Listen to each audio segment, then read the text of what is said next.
When will we be paid for the work we've done? When will we be paid for the work we've done? We have worked this country from shore to shore. Our women cooked all your food and washed all your clothes. We picked all your cotton and laid the railroad steel. Worked our hands to the bone at your lumber mill. I say, when will we be paid for the work we've done? When will we be paid for the work we've done? We fought in your wars in every land to keep this country free, y'all, for women, children, and men. But anytime we ask for pay or loan, that's when everything seems to turn out wrong. We've been beat up, called names, shot down and stoned. And every time we do right, someone say we're wrong. When will we be paid for the work we've done? When will we be paid for the work we've done? We have given our sweat and all our tears. We stumbled through this life for more than 300 years. We've been separated from the language we knew, stripped of our culture. People, you know it's true. Tell me now, when will we be paid for the work we've done? When will we be paid for the work we've done? When will we ever be proud of my country, tears of thee? Will we ever sing out loud, sweet land of liberty? When will we be paid for the work we've done? Tell me now, for the work we've done. Will we ever have peace and harmony? I want to know, will we ever be paid? When will we be paid for the work we've done?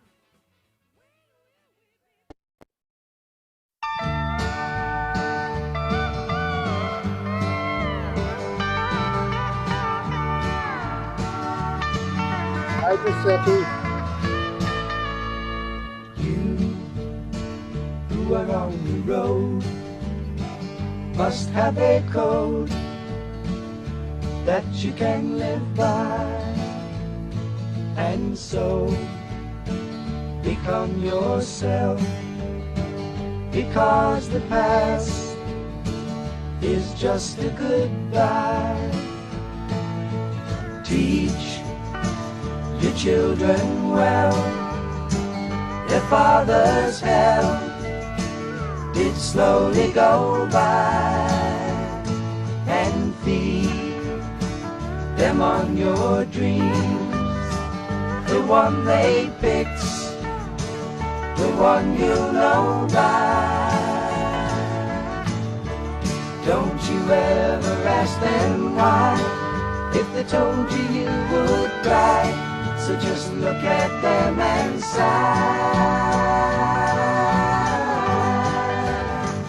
and know they love you. Hey, John. Yes. Yes. And you, of tender years, Hi, Jana. can't know the fears that your elders grew by, and so please help them with your youth. They see the truth before they can die. Teach your parents well, their children's hell will slowly go by, and feed The person who's on ahead of us is them on your dreams, the one they picked, the one you know by. Don't you ever ask them why, if they told you you would cry. So just look at them and sigh,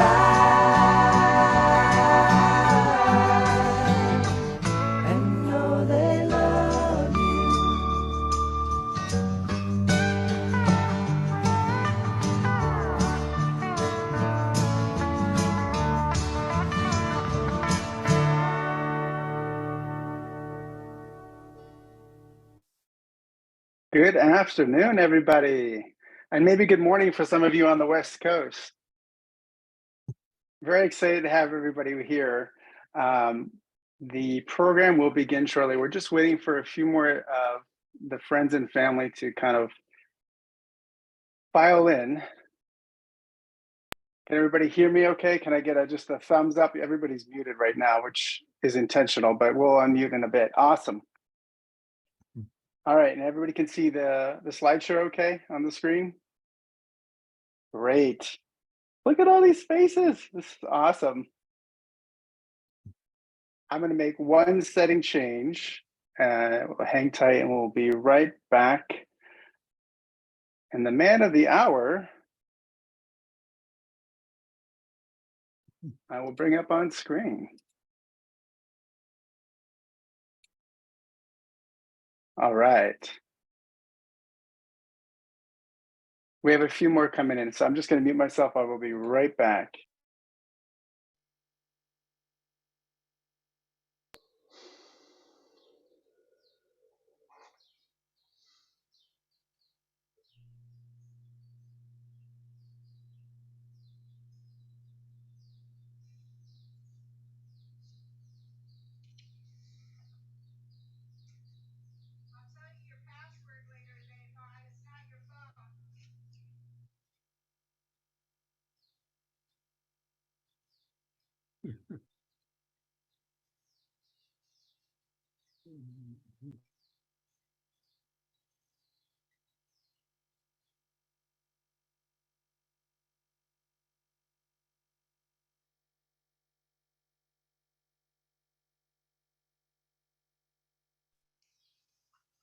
All right.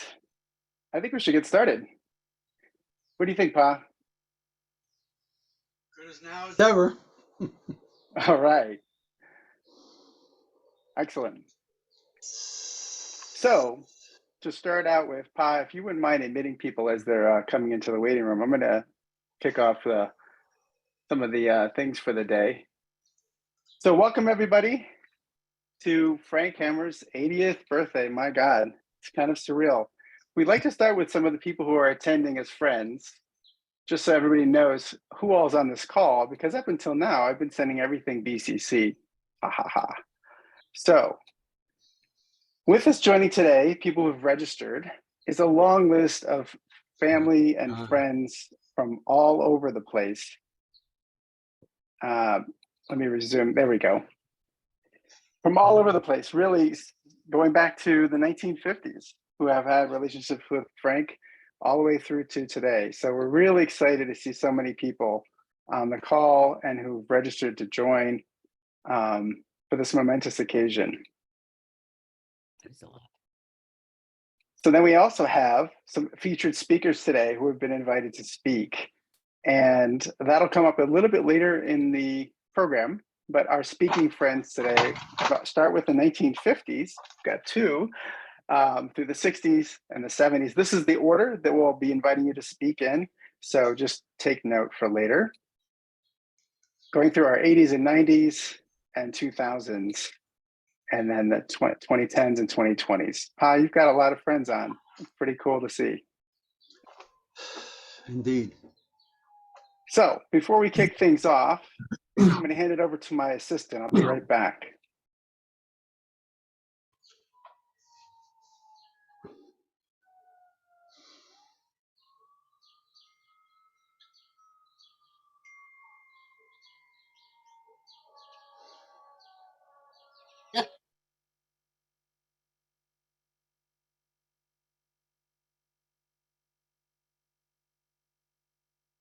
What's it doing? Okay. Hey, everybody, I'm back. So before we get started, just a few things around Zoom. I'm sure you guys have all Zoomed many times in the past, thanks to Corona. But I just want to make sure there's a few things to make this kind of go smooth for everybody. So initially, everybody will be on mute for the call. We'll have speakers, and there'll be a few times where we'll unmute for everybody. At any time during the call, feel free to use chat. Chat will be something we'll transcribe and we'll share out after the fact. So we invite everybody to definitely use chat during the call. You're also highly encouraged to use Zoom's reactions and the emojis. We can all see those, so feel free to do that as well. We do aim to post this on YouTube. This will be privately posted, so there'll be basically a secure link shared with just the people on the call.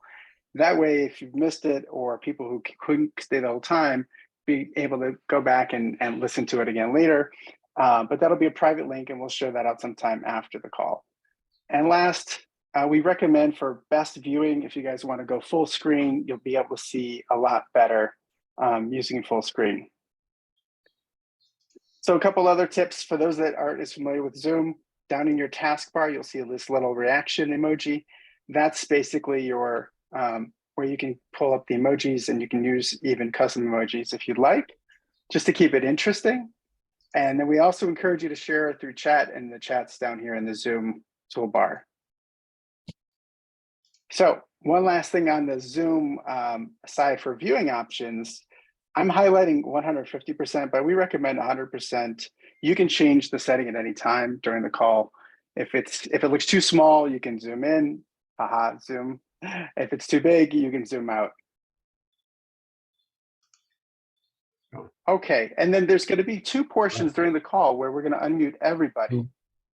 So I want to make sure that when we do unmute, if you have any screaming babies in the background, or rather grandbabies maybe for this audience, feel free to mute, but we are going to unmute a few times during the call. Why don't we try that now? I'm going to ask everybody to unmute themselves. Let's hear from everybody real quick. Hello. Hi. Happy birthday. Happy birthday, Frank. Happy birthday, Oh, you mean only grandbabies? I'm glad you made it. What about pets? Oh my great. God, This my is great. God, I have one question for you, Frank. Can you recognize us at this age? Yeah, for real. Can you recognize me? Happy birthday, Frank. You're looking good, That's Frank. great. Yeah. That's great. So I'm going to mute everybody again, but we'll have a few more chances at that. That was awesome. So everybody's going back on mute. And Pa, I'll ask you to unmute yourself.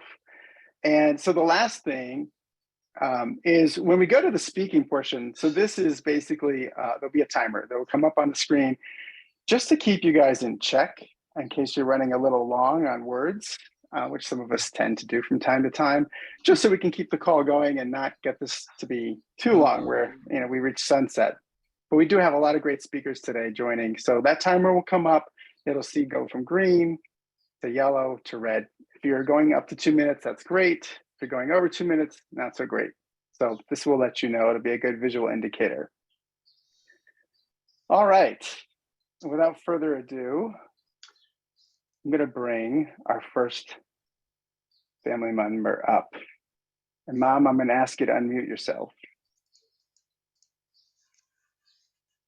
All I'm going to say is welcome, everybody. And I really love seeing you all, and welcome. Thanks, Mom. And next, if I can find you, Melina, I'm going to spotlight you. This list is pretty long, so hold on one second. There you are. And I'm going to ask you to unmute yourself if you can, Melina. Unmuted. Hi, everyone. Can you hear me? Mm-hmm. Great. Well, in addition to this incredible feat that is today's Zoom, bringing all of you incredible, beautiful people together, my brother and my mother and myself worked for a month plus to produce a stunning book, which many of you know about because you contributed to it. And it is a bound, gorgeous testament to incredible Frank Henry Hammer's life. And it was a moving thing over and over and over again to see your comments about Frank's life and the affirmations and the reaffirmations to my dear sweet Pa being driven by justice. And I have had the special gift of being here this entire week back at Renfrew Road in Detroit, and it has been far too long. It has been an absolute gift to be here and make a whole new slew of great memories with my wonderful parents. I'm really grateful to be here on the Zoom and here in person, and it's so great to see you all. Wow. Wonderful. Thank you, Melina. Well, for me, I would just say there's a lot to my dad's life. Many of the things that I knew and then now things that I didn't know. And this book, as Melina mentioned, has been a journey in kind of relearning my dad in some aspects and really familiarizing myself with things that I did not know about him in the ways that, as a child, I think we all can relate that we don't always know all facets of our parents. And so I got a window into a few more facets over the last several months, and that was a gift. And I really, really enjoyed it. We enjoyed it. And I think that, I just couldn't think of a better way of celebrating 80 strong years of Hammer Time. There've been some incredible quotes, some incredible stories shared, and it's been great. And I can attest that although my dad's Superman, well, maybe better analogy, he's like the greater Detroit Nelson Mandela. He is fallible, and I now know where I get my my cramming it into the last minute symptoms from. The apple didn't fall far from the tree there, but love you, Pa. Happy birthday. Thank you. Thank So I'm going to ask everybody again to unmute. Ready? Yeah. Yeah. Happy birthday to you. Happy birthday to you. Oh Lord. Happy birthday, birthday,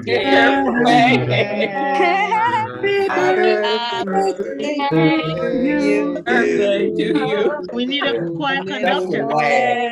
Many more. Many more. Stolat. Gaji and I'm stolat. Stolat.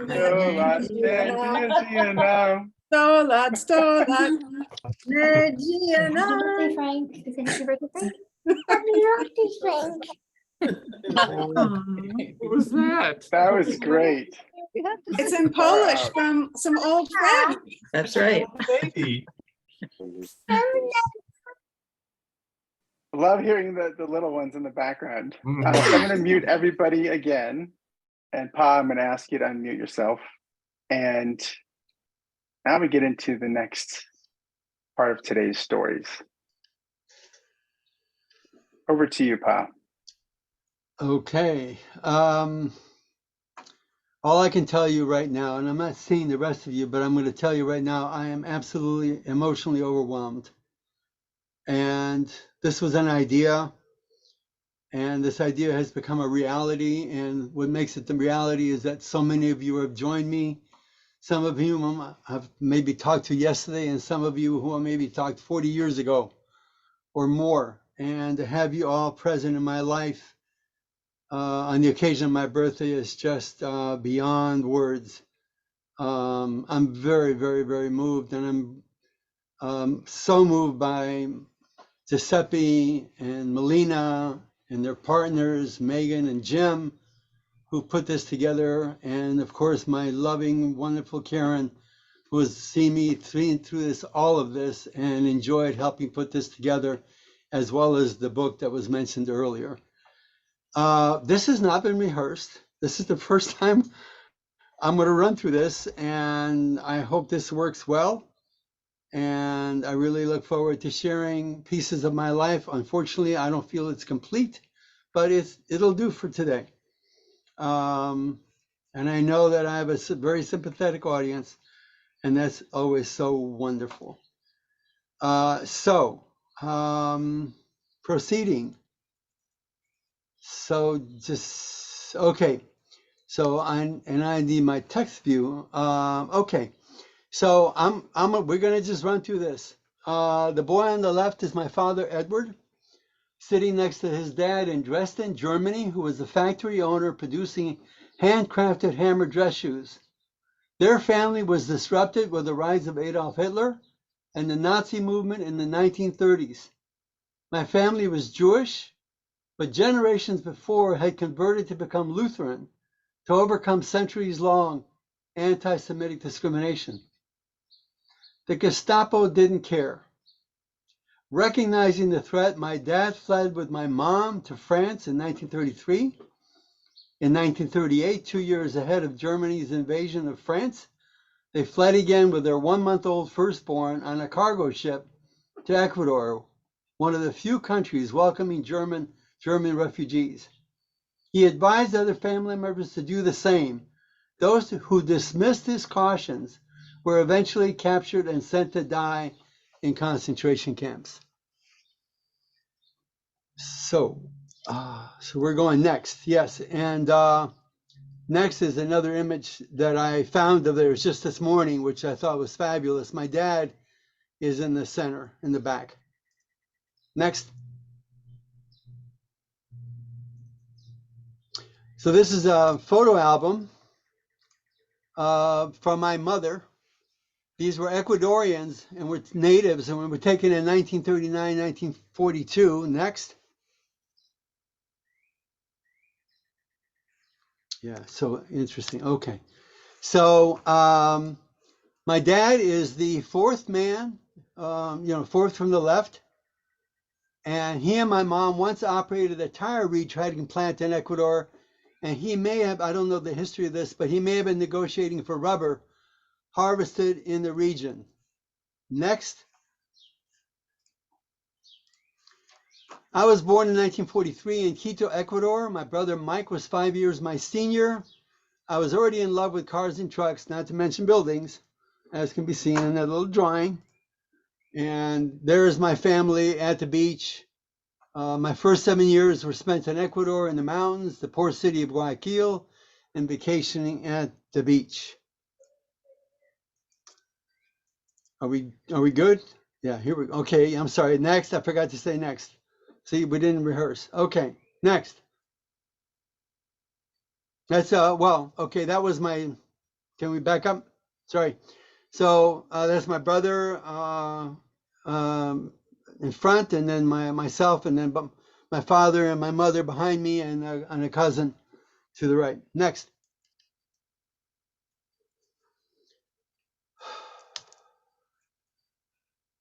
My parents emigrated to the U.S. in the midst of a bitter divorce in the early 50s. My brother Mike and I were in New York City with my mom for a time, my mom Lily, until my dad won custody of his 2 sons. Next. From age 10 to 18, I grew up in LA and then the San Fernando Valley. That's my brother and I, leaning on my dad's 38 Oldsmobile. My love of trucks lived on, as you can see in the game I have here, as toys. Next. And this is like junior high and high school photographs. Next. So, my first political activism was during the Democratic Party convention held in LA in 1960. I was in the 11th grade. That's candidate Lyndon Johnson at the Biltmore Hotel. Moments before, a friend and I walked into the ballroom, unfurled posters in front of the cameras supporting opposing candidate Adlai Stevenson. We were quickly ushered out the door. Next.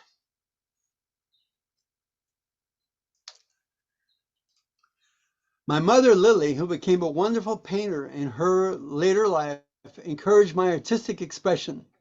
I painted this in 1962, years ahead of my entry into the working class. Next. Yeah, I didn't put in a photograph here. I missed it. During the first year studying architecture at UC Berkeley, I met Karen, the love of my life. at a diner on Shattuck Avenue. I overcame my shyness and wrote her a note asking if she wanted to go on a motorcycle ride. She said yes, and the rest is history. Next. I'm going to come off mute for a second. I've heard some feedback in chat that people are not able to see each other's chats or cross chat with other participants. And since this is such a unique occasion, I want to say that I've made a setting change, and I hope if anybody wants to chat now with other people in the chat room, you're welcome to try. Let me know if that works out, or send me a chat. But hopefully I turned that on correctly. It's a buried feature. All right, back to you, Pa. Great. Thanks, Guiseppe. Okay. So you're on, yep, okay. So the Berkeley free speech movement in late 1964 radicalized us. Pictured here is a student sit-in preventing the police from leaving Sproul Plaza with one of the protesters. The car became the podium for free speech. Next.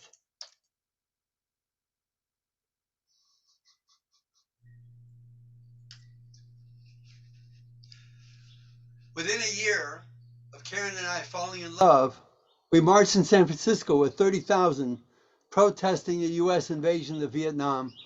That war became a dominant force in our lives. Next.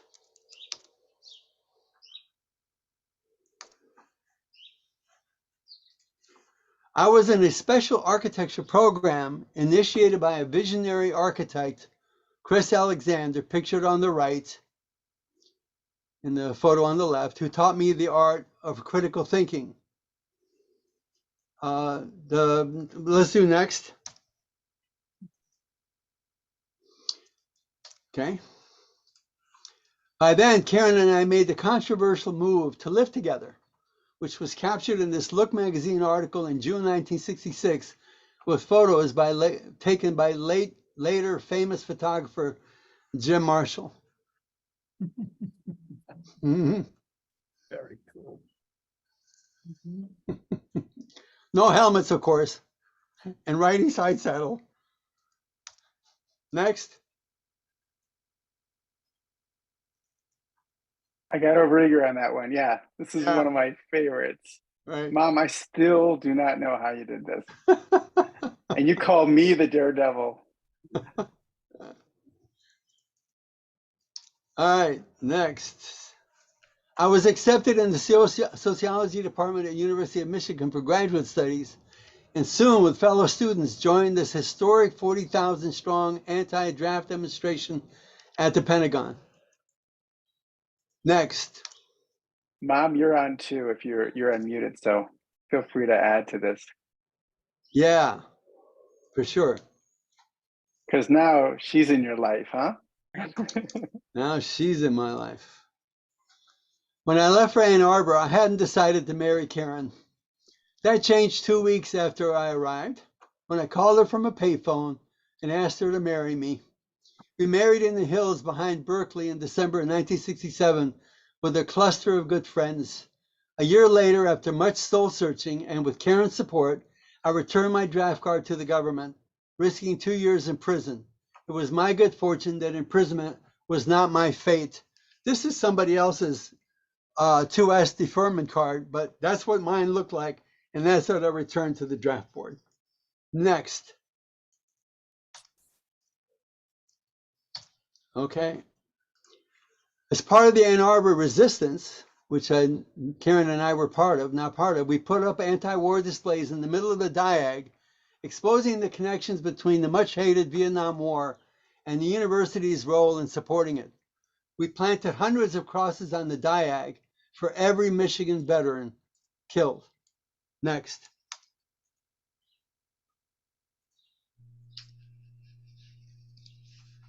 We supported the Black Action Movement, demanding the university hire more Black professors and enroll more Black students. It was an historic precedent. We produced that silkscreen poster. Next. As part of the, went backwards. Here we go. In 1970, the League of Revolutionary Black Workers inspired us and other students to move to Detroit to organize among white working class youth. Next. We met with Mike Hamlin on the left, who would later become a close family friend and mentor. Next to him is General Baker, who was a visionary auto worker leader, both members of the League. Next.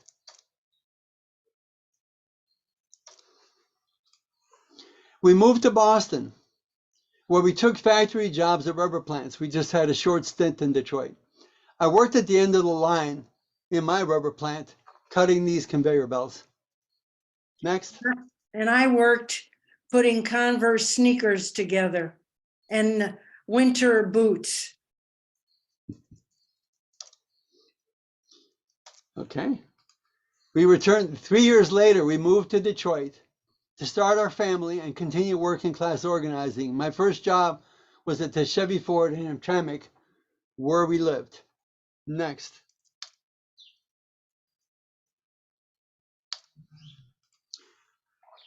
And that's where we began and started our wonderful family. That's Melina in the photo on the left, and the two of them, Melina and Guiseppe on the right, in Hamtramck. Next.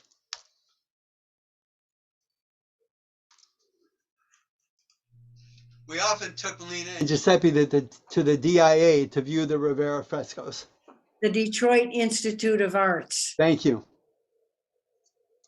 And Next. the Rivera frescoes were on all four walls, and there are over, I don't know, maybe 30 of them, 37. Yep. Next.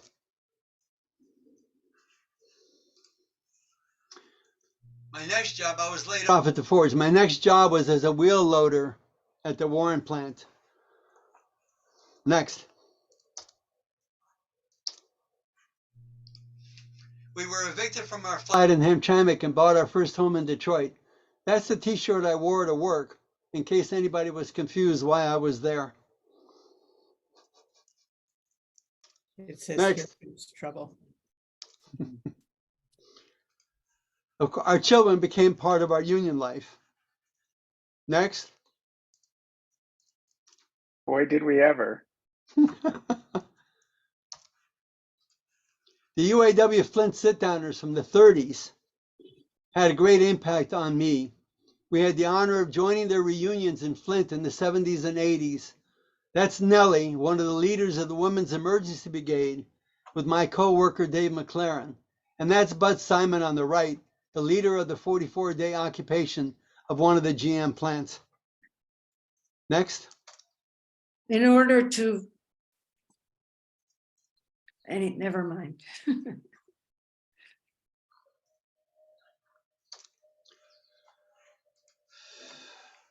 A small core of us back at the Warren plant started a reform movement in the plant, organizing around our newsletter, Straight Talk. Next.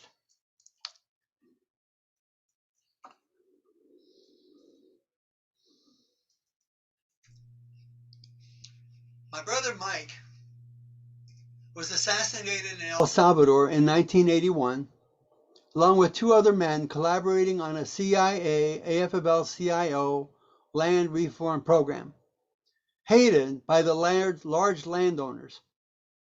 Later, I would join in a national labor committee to bring the landowners who ordered the assassination to justice. It never happened. Next.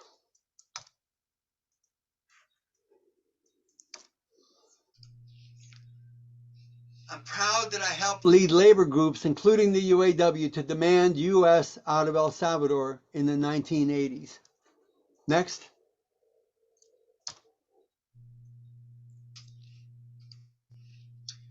Straight Talk, back in my plant, built a mighty reform movement at my local, which elected me to bargaining chairman and later president. That movement thrust me as one of the leaders of New Directions at the 1989 UAW convention. Next. And this is one of the items that I helped negotiate. I led the negotiations of back at the GM powertrain plant in Warren. That was the second of 2 contracts that I led the negotiations of. Next.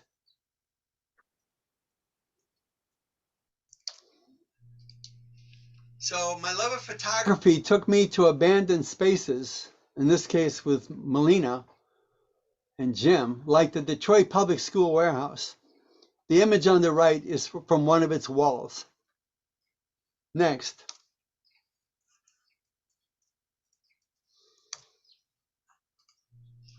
Our travels, often accompanied by scholar Ruth Needleman, took us to Cuba, Brazil, and Ecuador. This is from our trip in 2003, where we were hosted by the Cuban National Labor Federation. Next.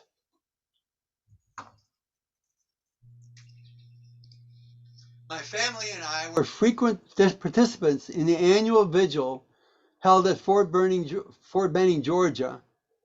At their peak of the vigils, there were over 20,000 participants, each with a cross bearing the name of a Latin American, or in my case, my brother, killed by a trainee from the School of the Americas, popularly referred to as the School of Assassins.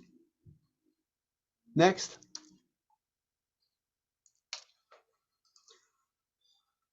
I helped lead the auto worker caravan movement back in the States, sparked by the auto bankruptcy in 2009. A few dozen auto workers caravaned to Washington, D.C. in December of 2008, demanding a conversion of the plants for a new green economy. A few years later, Paul J. interviewed me on The Real News. Next. Yay, Paul. Oh, yeah. I joined in with UAW members out of an East Coast region, that was Region 9, as part of the 400,000 strong climate march in 2014. And I'm happy to say that Giuseppe and Megan were there with me. Oh, Pa, this is a funny one. Behind the photo of the protesters on the left, you might notice the logo of Hilton. That happens to be the Hilton, New York, where I worked for 2.5 or 3 years in New York City. I didn't know that until you posted this. Right. All right, next. Okay. I've helped lead a campaign for international solidarity well over a decade on behalf of GM workers in Colombia. Pictured here with family and a U.S. delegation from the Michigan Coalition for Human Rights standing in front of their tent encampment. Jorge, who maybe presumably will be on this call, is pictured on the right, and is one of the many of the injured workers that were fired by GM without compensation, and they took up the struggle in 2011. Next. And so is Paige. And so is Paige, oh my goodness, and others. Next. Yeah. Okay. We brought their struggle back to Detroit and reached out to the victims of GM's ignition switch fiasco that took 124 lives. And this is in the very famous Central United Methodist Church, where once upon a time Martin Luther King gave a great, very, very famous speech. Next. We've lived in Greenacres since 1988, a beautiful gem of a neighborhood in Detroit, which have chronicled all these years in photos and videos. This shot is from one of our annual Kids and Family Fun Day. Next.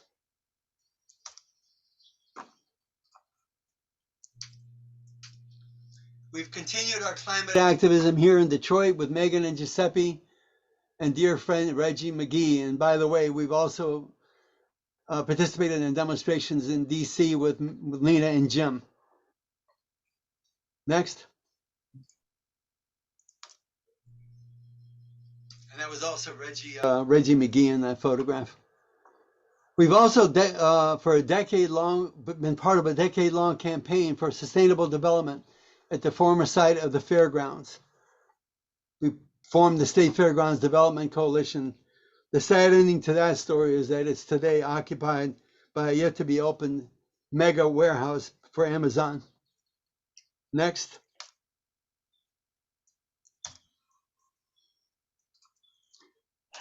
And that's all she wrote. And I just ending this with a photograph of my dad in his later years with myself. This was in Switzerland.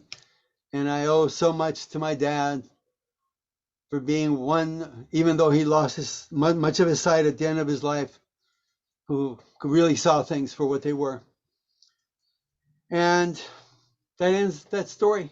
And there's a lot more to share. And unfortunately, that's all I'm going to give you today. But thank you for bearing with all this and taking it all in. Thank you.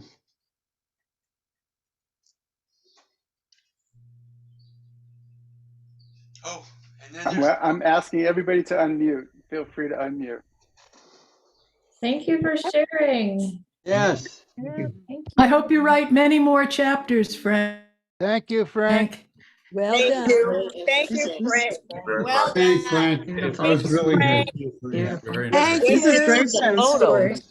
Happy Amazing birthday. history. Thank you for sharing Happy it. birthday, Frank. A lot of history, Frank. Have we so said happy Dedication and birthday? Have we consistency. said happy birthday yet? Happy birthday. Happy birthday, Frank. Happy birthday to you. Happy birthday, dear. Happy birthday. Happy Happy birthday. birthday. It's a long Candle. and wonderful life And you're, on you're behalf getting of in what you Spanish, Pa, from Jorge in Yes. the chat. Felicidades, querido amigo. Yeah. Happy Feliz birthday. cumpleaños, Fran. Muchas gracias. Los Oh. pueblos unidos. Los pueblos unidos. Beautiful. Sí. Beautiful. All right. I am right. going to, unfortunately, I love it, but I'm going to have to mute everybody just for a moment so we can get back to a few other things. So this was a very special gift that arrived in the mail. Pa, I've spotlighted you, Melina, Jim, and Mom, because obviously everybody there has had a role in this. I don't know if you have the book and you want to share it, but this all is the cover. Yeah. It was beautifully designed by Melina as a collage, the front and the back. We wanted to share with you.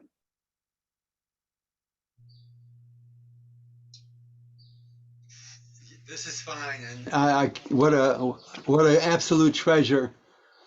And the photos and of course all the statements by all my dear friends who contributed. I just can't tell you how moved I am. Again.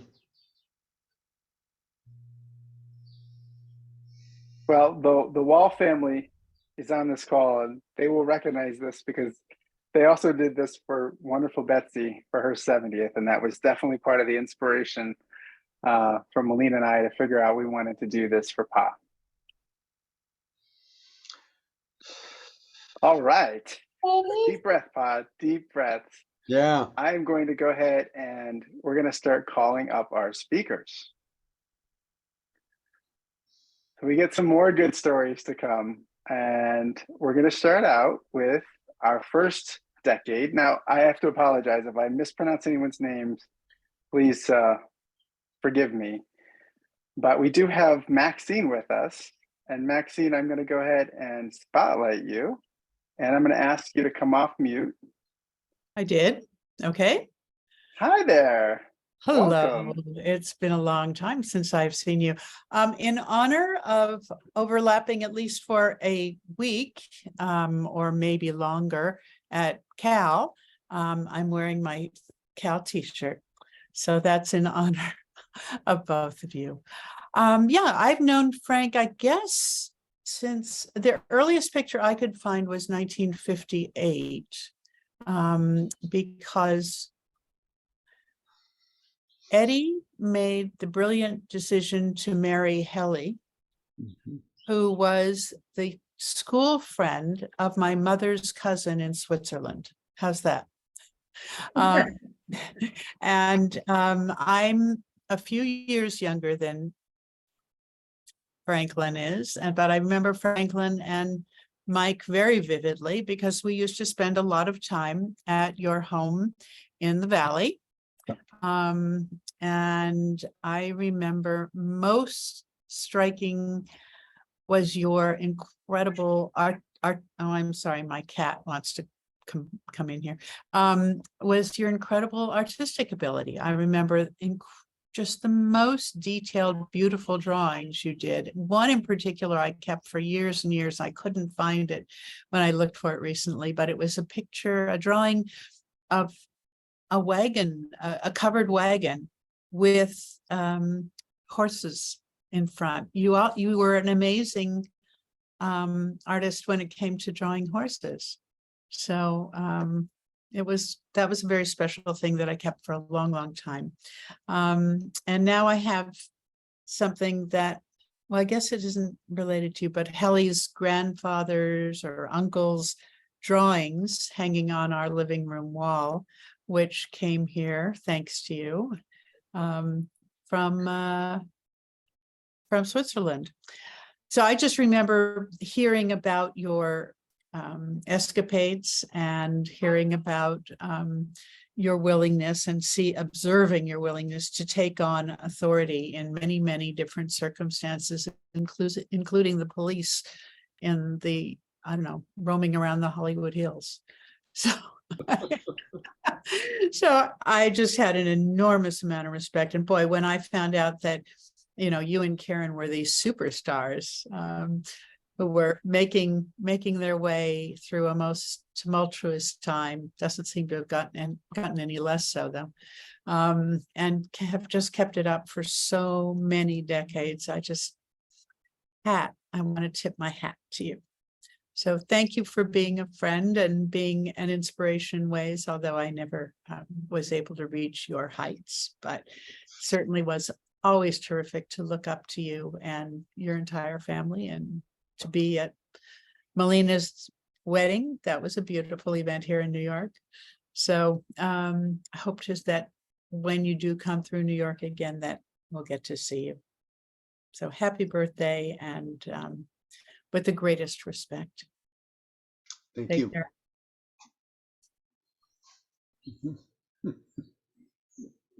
Wonderful. Thank you, Maxine. Next we have up Vera. Vera, I'm going to go ahead and spotlight you. And I'm going to ask you to unmute. Welcome. Happy birthday. Happy birthday, Frank. Can you hear me? Yes, We can. thank you. And I've been traveling so much the last few months. I'm in Washington. I just got here last night near Spokane, and I've been in, now my kids are spread out. I was in Hawaii and Washington and California, and I live in Alaska. And so I met Frank when I was a very shy, quiet little immigrant girl in North Hollywood High School. And my memory of Frank is that he was so kind and accepting and gentle person. And those are memories that I have of my time in high school, where I was just grappling with the language, English language. But then my family, we were refugees from East Prussia. And I have to say, Frank, I beat you to 80. I was 80 in October. Oh my God. So here we are. And what we have learned, of course, since then, even though we haven't been in touch, we have been fighting for many of the same causes for justice and human rights. And it makes me emotional to say that right now. As a refugee child who experienced 5 years of war and refugee camps, I've always known that my life must be about justice and human rights and peace above all. And it's so good to see you, Frank. Happy birthday. And maybe I'll just have to travel to Detroit to visit you.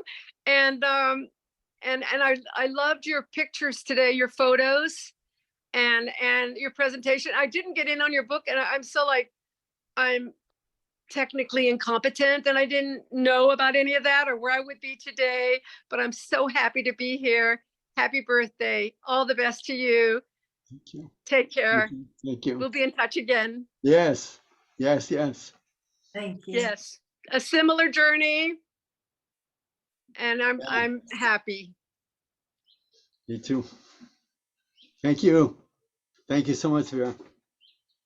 Thank you. It was beautiful, Vera. Thank you. I'm showing my wrong screen here. Hold on. Let's get the right screen up. There we go. Can you guys see? So we're now going into the 60s, the next decade. So we have Art. Art, I'm going to go ahead and spotlight you shortly and ask you to unmute yourself in 1 second.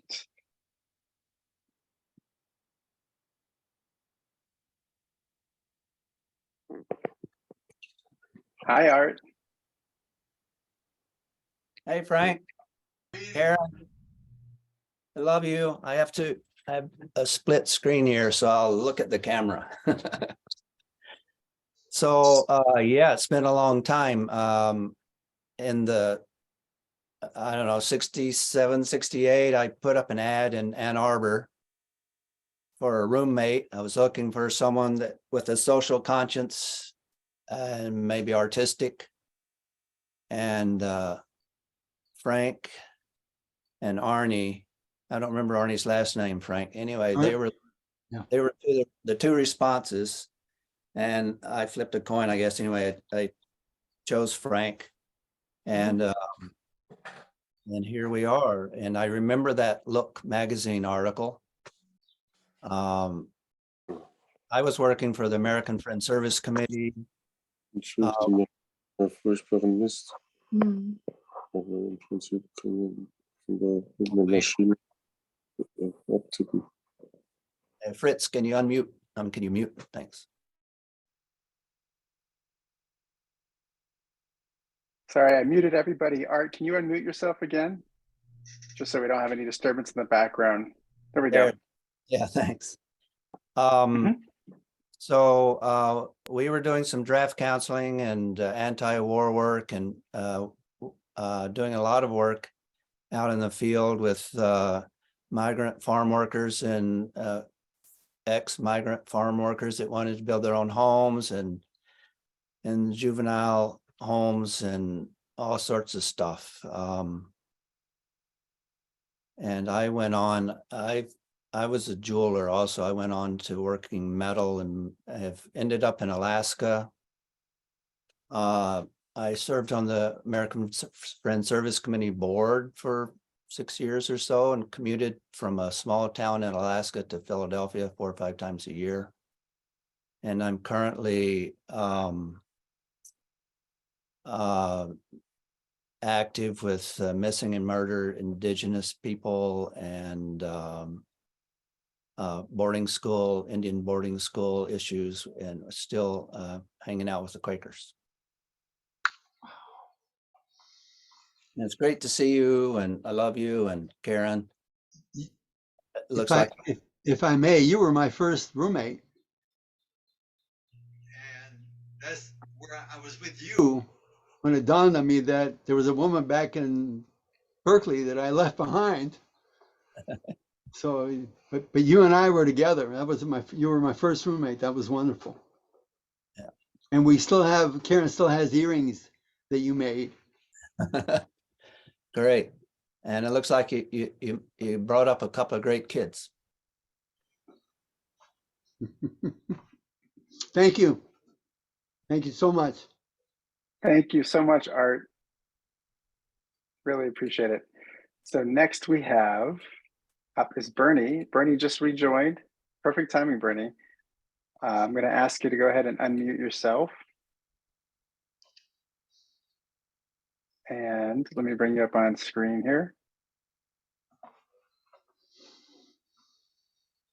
So it looks like, Bernie, for me to bring you up, you'll have to share your video. Can you do that? Wow. There we go.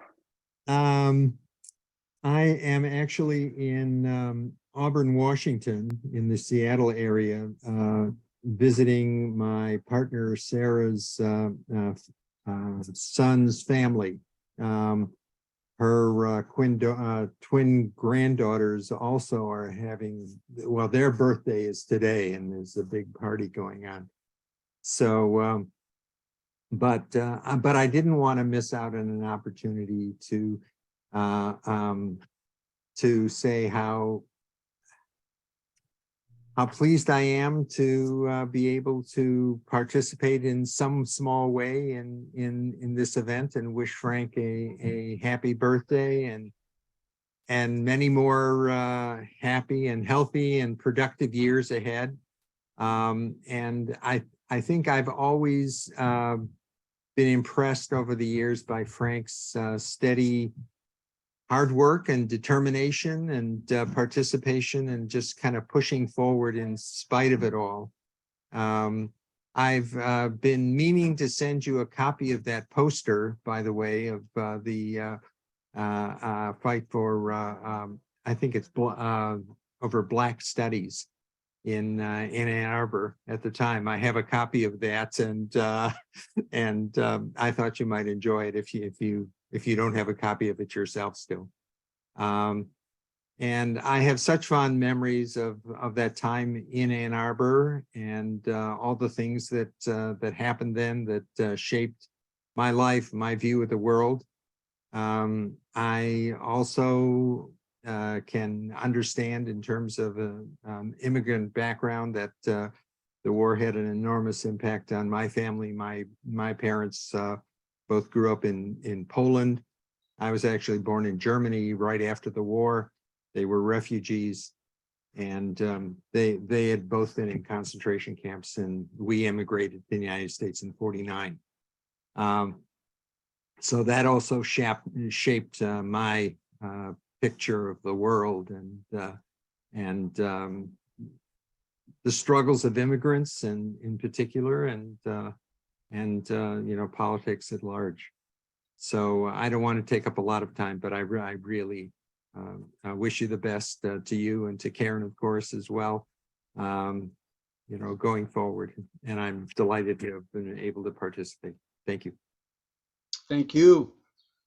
Thank you, Bernie. You're welcome, Frank. Hope to see you sometime. Yes. Person. Thank you, Bernie. That was a great story. I learned a lot. Next up, we have you, Beth. Beth, I'm going to bring you up to spotlight, and you're unmuted. Okay. Well, I actually didn't plan on speaking today, but I will. I know Frank from that time in Ann Arbor, draft resistance and all that anti-racist and anti-corporate work that we did there. It was continuous work. We didn't miss a single protest of any corporation that came onto that campus during those years. And I too was at that anti-draft event at the Pentagon and hung with the guys who were doing that work. It was an interesting time, as Karen would attest to, and other women, of discovering that we didn't have a draft card, and it was meaningful that we didn't have one in terms of our own citizenship, and consequently Ann Arbor women's liberation came to happen. So during those struggles, we spent a lot of time, and towards the end of our time together, we created, I'm only showing this one because all the others are politically suspect now, but we've created lots of posters like this one, backwards, but you all get that point. Some of the others are really politically suspect. I don't know that we would have produced some of them again, but we produced a variety of posters. And Frank and Karen moved to Boston. I moved to Detroit for a while. Frank and Karen moved to Boston. I moved to Springfield, but we never have lived in the same place again in all these years. But we've stayed in contact with each other.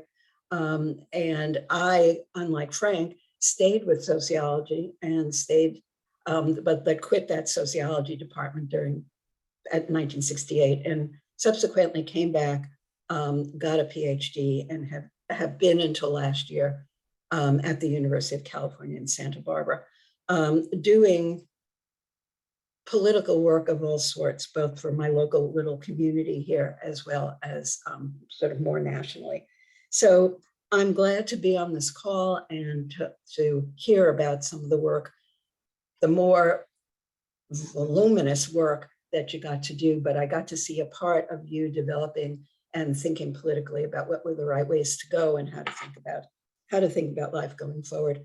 So happy birthday to you. I'm catching up to you. 80 is another milestone, and where all of us are going to catch up.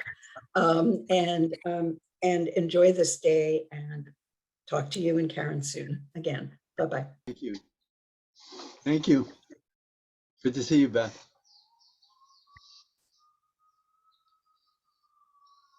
That was wonderful. Thank you very much, Beth. Appreciate it. Next up, we have Fred Miller. Hi, Fred. Hey, well, thank you, Giuseppe. Happy birthday, Frank. Thank you. It's a wonderful event. And it's great to see a bunch of people from that era, the late 1960s in Ann Arbor, and to realize how many have kept up political activity and commitment for all these years, and no one more than you, Frank, and Karen. And that's a wonder. We were involved with SDS. You were involved with draft resistance at the same time. Draft resistance was a very intense thing to be involved in. And I always felt that you, Frank, were able to be both intense in the way you approached issues and things that needed to be addressed, but also with a degree of calmness that helped everyone else out. And I really appreciate that more and more. Also, with a care and respect for the people that you worked with, then there's nothing more important than that. But I also want to pay tribute to you as a political graphic artist. We've got a couple of silk screens here. Can we share? Can I share a screen, Giuseppe? I don't know whether you can. Sure. Let me make you co-host here. Hold on one second. You can share your screen now. Go for it. Okay. Let's see.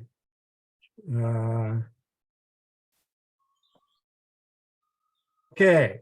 And here is yes. Frank's graphic of the Dow defoliation effort throughout Southeast Asia, Vietnam, Laos, and Cambodia, with planes delivering the defoliant as the stripes of the American flag, and stars turning into people dying. And I thought it was one of the better things anybody did on that topic. It was devoted to Dow Chemical, which was on campus at the time, and we put it out in something called the Up Against the Wall Street Journal.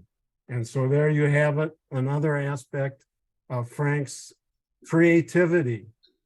And thank you, Frank. Thank you so much, Fred. Thank you. Yeah. Fred, that's great. Thank you. Thank you for sharing that. I'm glad you were able to. Frank can message me. We just ran across it yesterday, so there it is. Yeah. Yeah, what I'll share is, I'm gonna just stop the sharing for a minute here.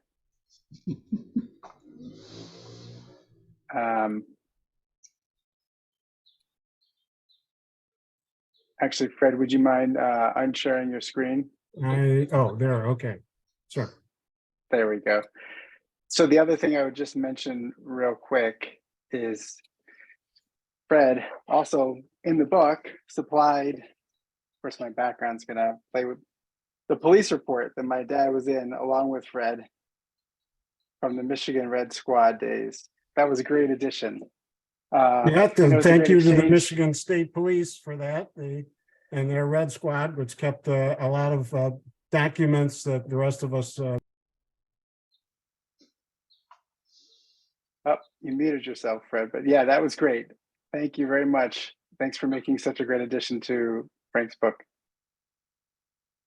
You ready to move on, Pa? Thank you. Anything else? Yeah, no, it's good. Thank you. Next up, we have Jerry Goldberg. Jerry, I'm going to bring you up on screen. There you are. You look great. there. I also go back to Ann Arbor SDS with Frank and Karen, and we're part of the Ann Arbor 35 that left the campus to organize the working class.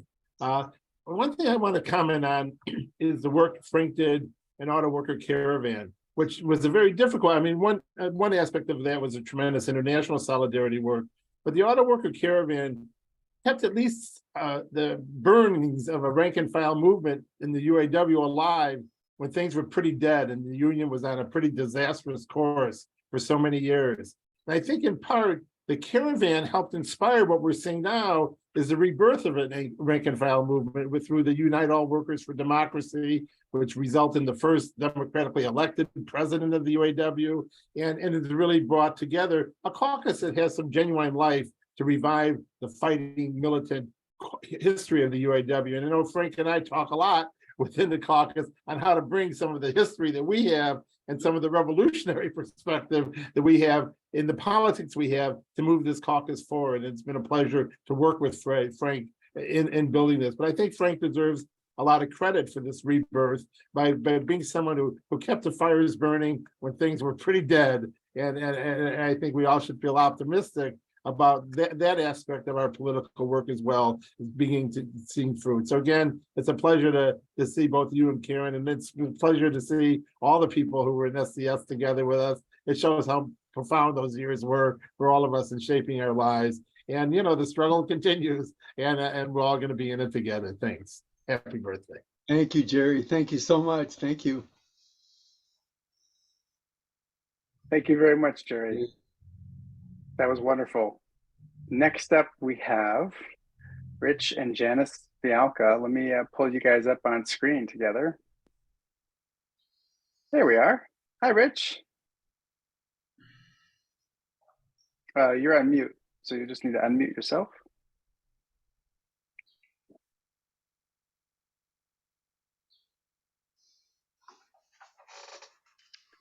You're still on mute, Rich. Can you unmute?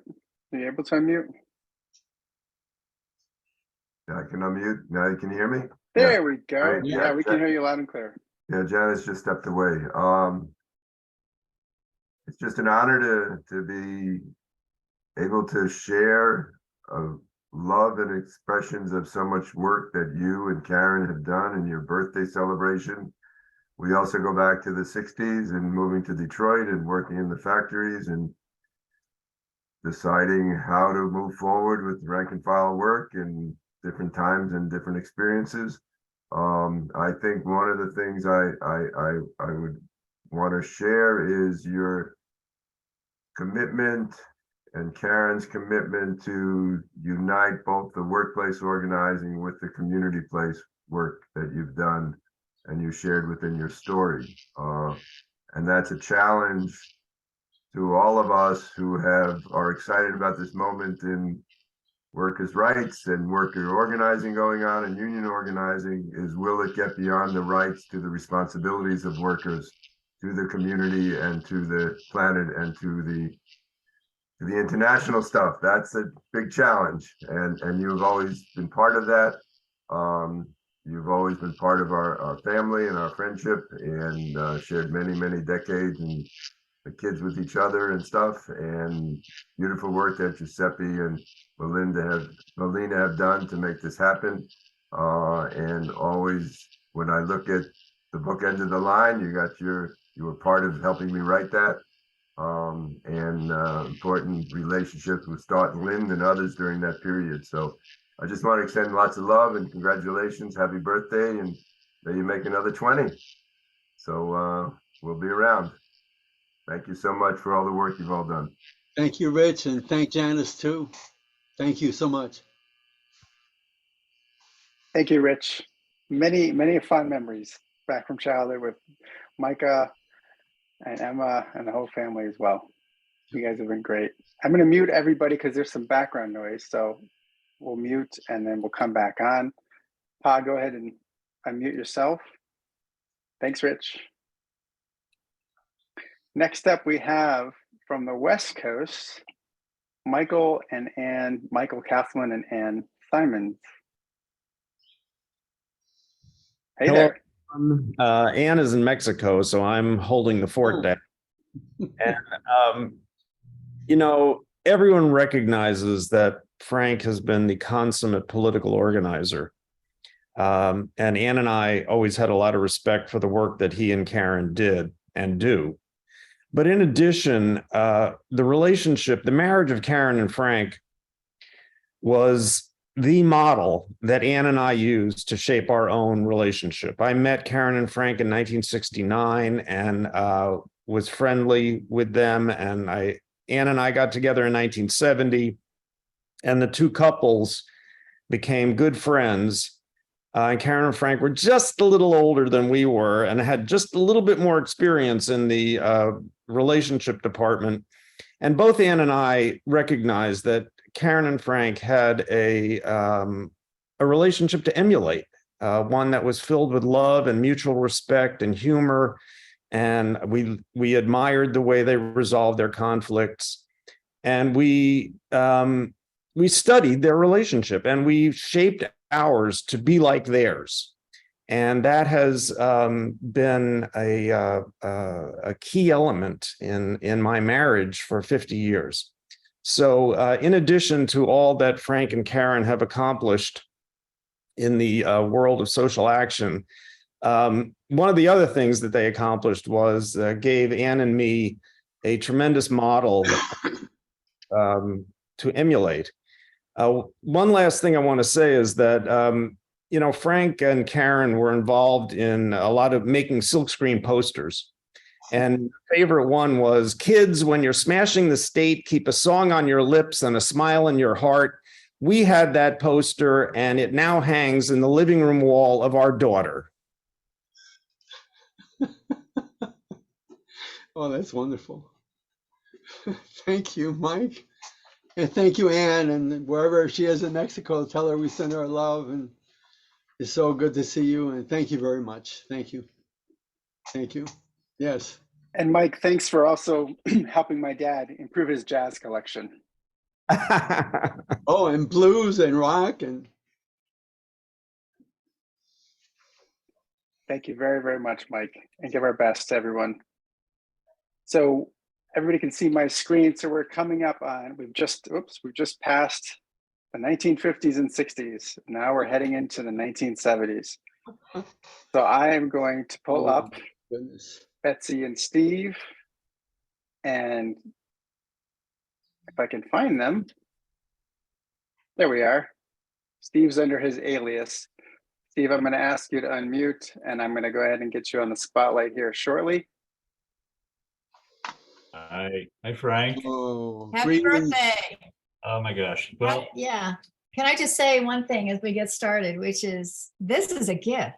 What a gift. Both Giuseppe, you and Melina for putting this together. And then that slideshow. Talk about framing your life in such a profound way.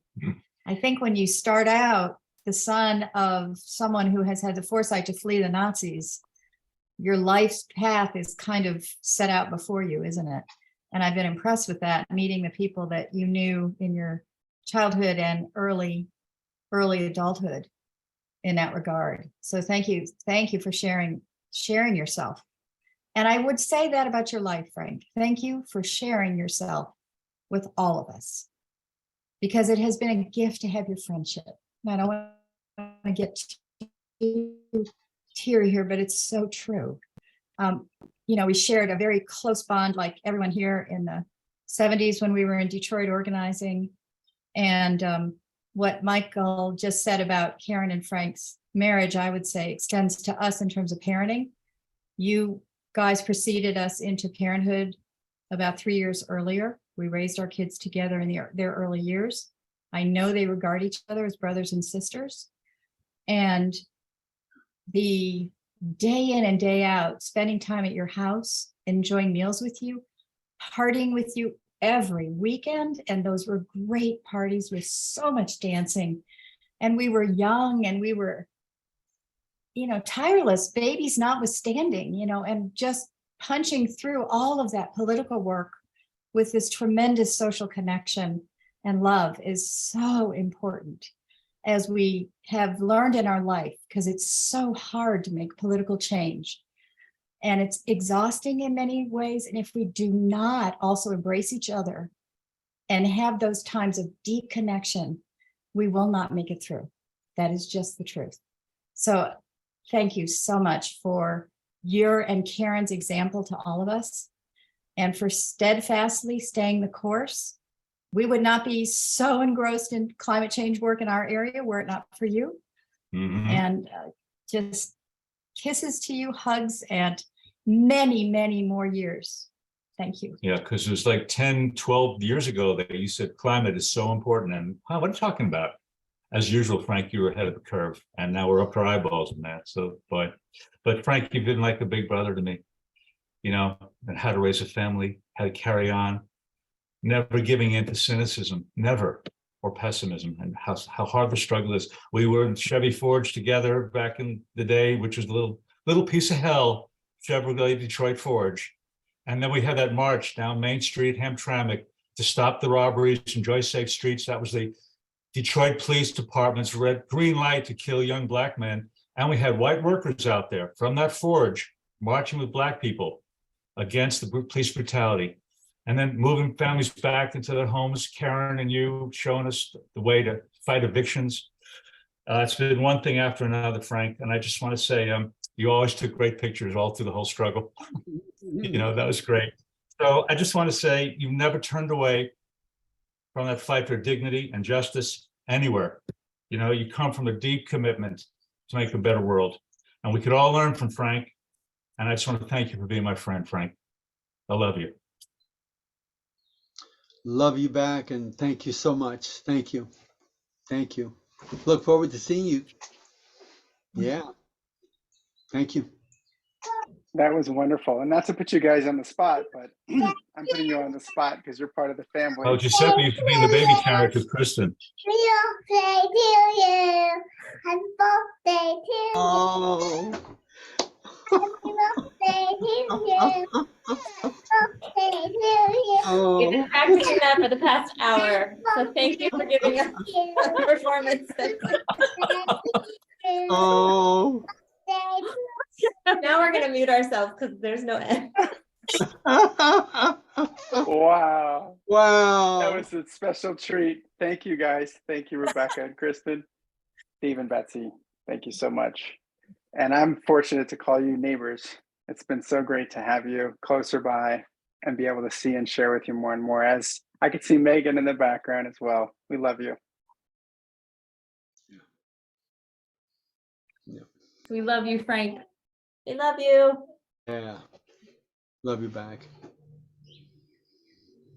Wonderful. We are moving on. Let's see if Cheryl, I don't think Cheryl Buswell is on. She was going to be on, but I think she had to drop.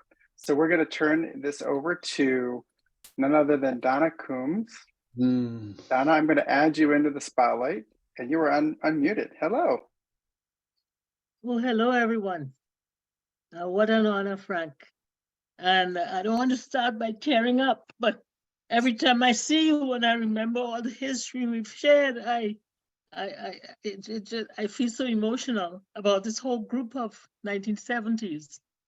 You know, I've known you and Karen for about 50 years, and the impact you had from the start is the same as the impact you've had today, because you taught me so much, you and Karen, about life, about struggle. And coming from the Caribbean as an immigrant student living in Michigan, I had to live two kinds of lives where I always have to remember the circumstances of where I am, and that I'm a colonial subject, or was, and that there are eyes watching me all the time. So even today, in the testimony I wrote, my language has to be guarded because I have to remember the circumstances of my existence. And I can't struggle as openly as those who are citizens in the country where they live. So I hope you understood, even in the testimonies that I make, that there's more I want to say, but I can't, you know, because I have to remember Big Brother is always listening. That's in general. I just want to point out so many lessons that I have learned throughout the years from you and Karen. You know, others have spoken to how you've impacted, how you've set such a model for their lives by example. And I'm in the same situation, you know, and I refer to other experiences I've had being around you and Karen and our other friends, you know, where I remember going to Washington, my first trip to Washington to picket. You know, we organized in Detroit. I've always talked about Rosa Parks being a member of the Motor City Fight Back, one of the organizations we had. And she became a national and a folk hero almost later on. But in our days when we were living in Detroit, she was just an activist. She was not relatively known. I remember my family, you welcoming my family from the Caribbean. And I think it was the first time my family members who visited realized that racism is something we're taught, because they had never lived or experienced having that interaction with people who are white, who are seen as white in the context in which I brought them to Detroit. And thank you for the lessons you taught us, that we are all human beings and that, you know, love transcends that kind of thing, racism, because coming from that kind of experience, whites are always at the top of the food chain, you know. So coming to Detroit and meeting people like you and Karen and Steve and Betsy, and learning that, you know, the garbage collector can be white. It depends on the class he is in. They learned more about class struggle from the lives we lived in Detroit. And I want to thank you so much for all those lessons that I've learned and all the people I've met along the way, you know, and how we bonded and forged together, you know, because all of the lessons have stayed with me and have meant so much to me at operating in my environment, wherever I am, in whichever country I'm living in.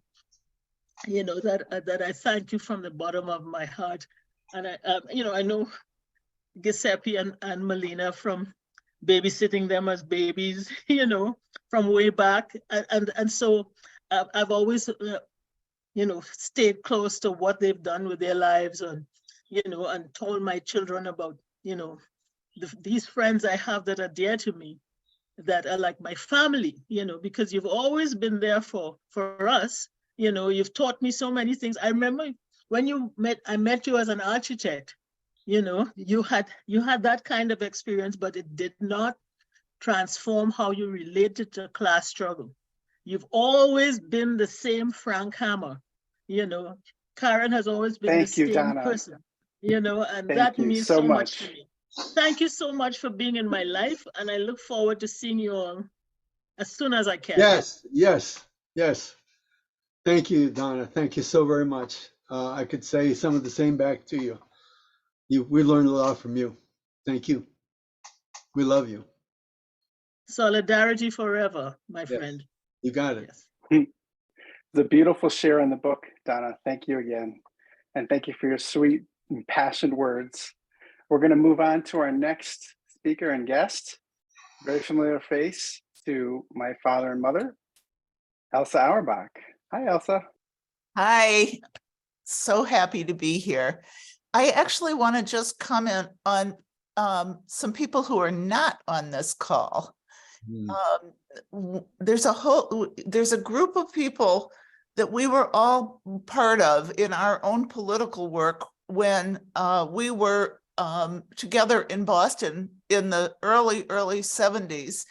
And many of those people made choices that were very different from Frank and Karen's. The political movement that we were part of kind of fizzled in the late 70s, and many of the people went back to their very comfortable middle-class lives.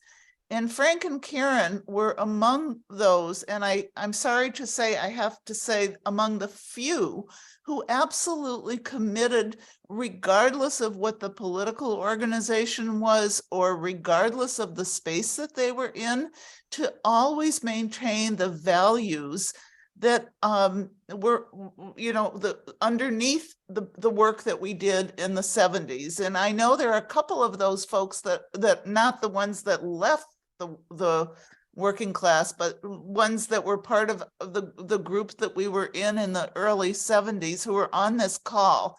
And I just want to give a shout out to them. But I also want to talk for 1 second about somebody who was very, very dear in my life, and that was Sophia Holly Ellis. Sophia Holly Ellis was with me from the moment that I was born. And she was a young African-American woman who was recruited by the University of Michigan to integrate one of the science departments. And they forgot to tell her that they were integrating the science department, but not the dorms. And so she became part of our family. And fast forward, I don't know, 50 years, I suddenly realized that Frank and Karen and Sophia were neighbors. Uh-oh, time's up. Anyway, Frank and Karen opened their hearts to Sophia and didn't just say, oh, she's a neighbor, but they really brought her into their lives. And I'm just forever grateful to you for that. We're grateful for you bringing Sophia into our lives. We love you. Thank you.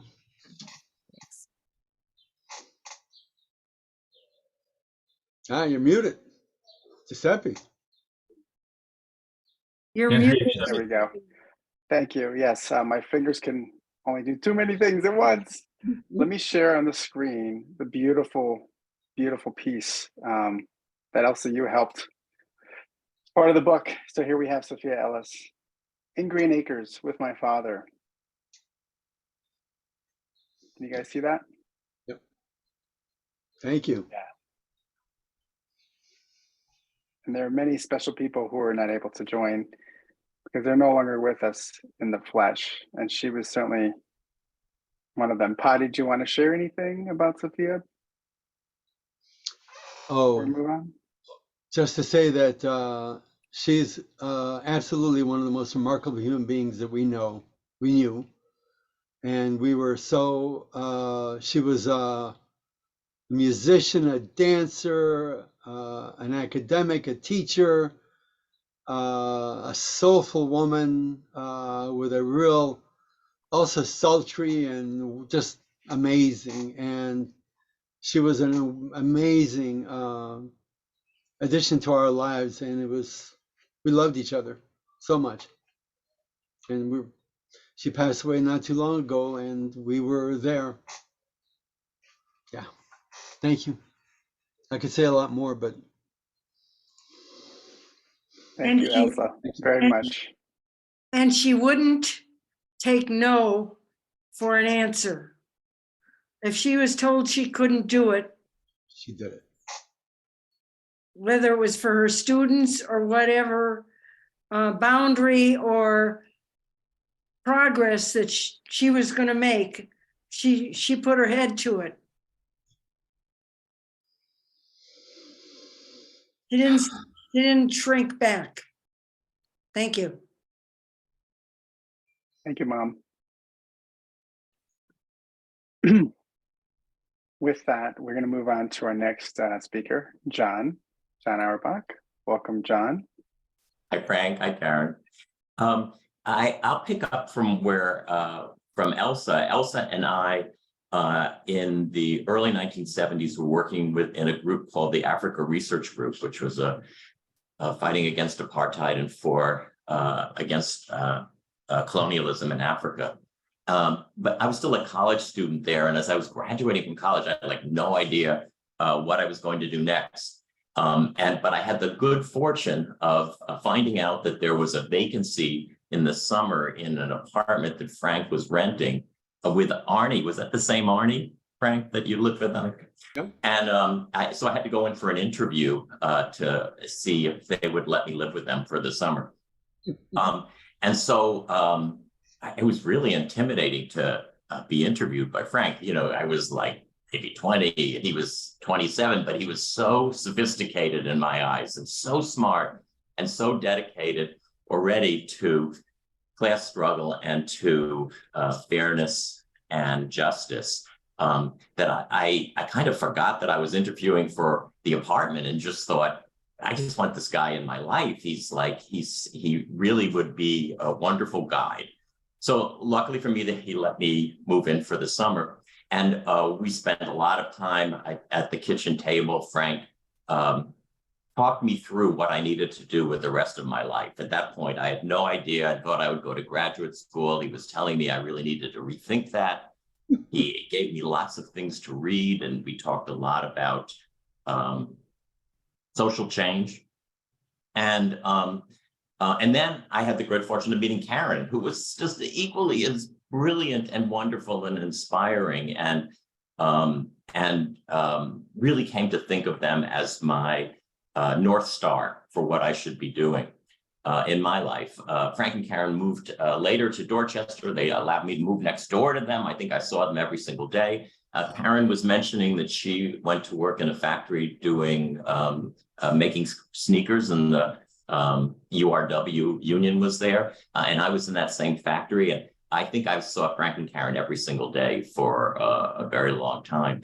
And when they announced they were moving to Detroit, I was at first heartbroken, but then totally understood that it was so consistent with their dedication and the commitment they had made to try to make the world a better place. I stayed with that factory till it's closed, and then ended up moving into working in public health. But really, it was guided by the same principles that Frank and Karen stood for. It was just a different approach. And so I think, as I work in public health now, think about what would Frank say, what would Karen say in terms of the right policies and the right approaches that should be taken to fight for equity in the health sector. So Frank and Karen, thank you for being such wonderful mentors. And I know you've mentored many, many people, but I feel like you put me on the right course for the rest of my life. So thank you both.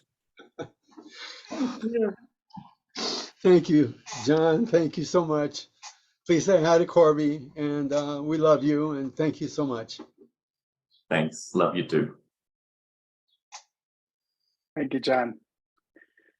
All right, next up we have Jeff Winborn. Let me add you. You're unmuted. There you are. Hi, Jeff. Here we go. Hi, great to see you and Karen. I haven't seen you in many years since you were in Hamtramck, I think. I took the liberty of inviting my brother Ed and his wife Susan to join us. Yeah. But I'm also impressed that we've made it this far, based on what we were doing in the 1970s, going into factories, organizing the workers around health and safety, trade union issues, the war, revolution.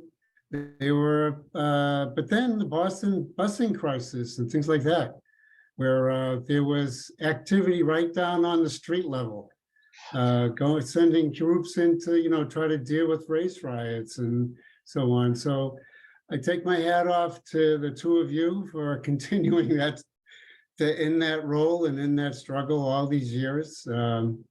But it's really great to see you. And Frank, I love this graphic behind you.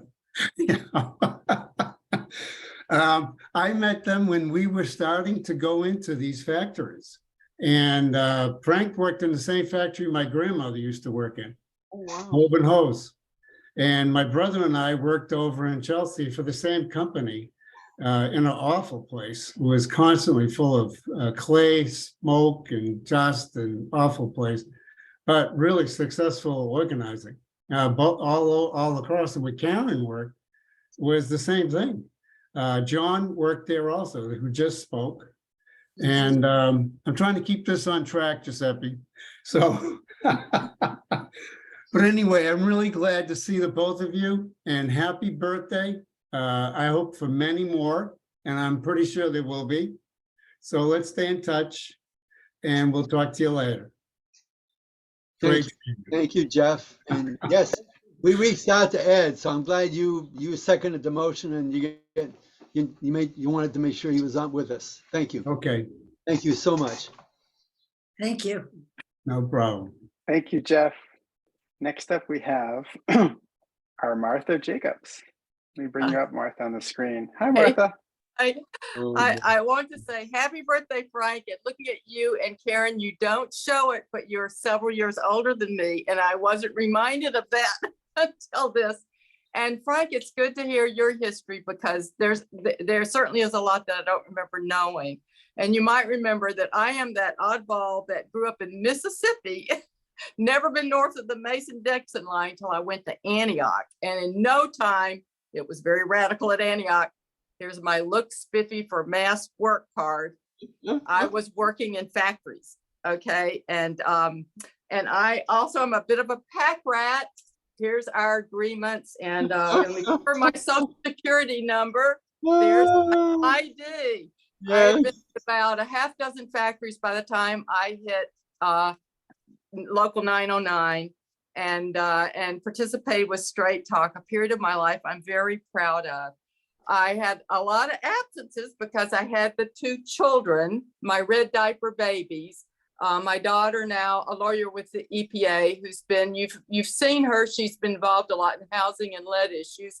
My son is teaches physics and engineering labs. She's in Maryland, he's in Pennsylvania, but actually he full-time activist, he and his wife, in environmental and political issues. And so, yeah, he's a very busy Bernie Sanders type of democratic socialist.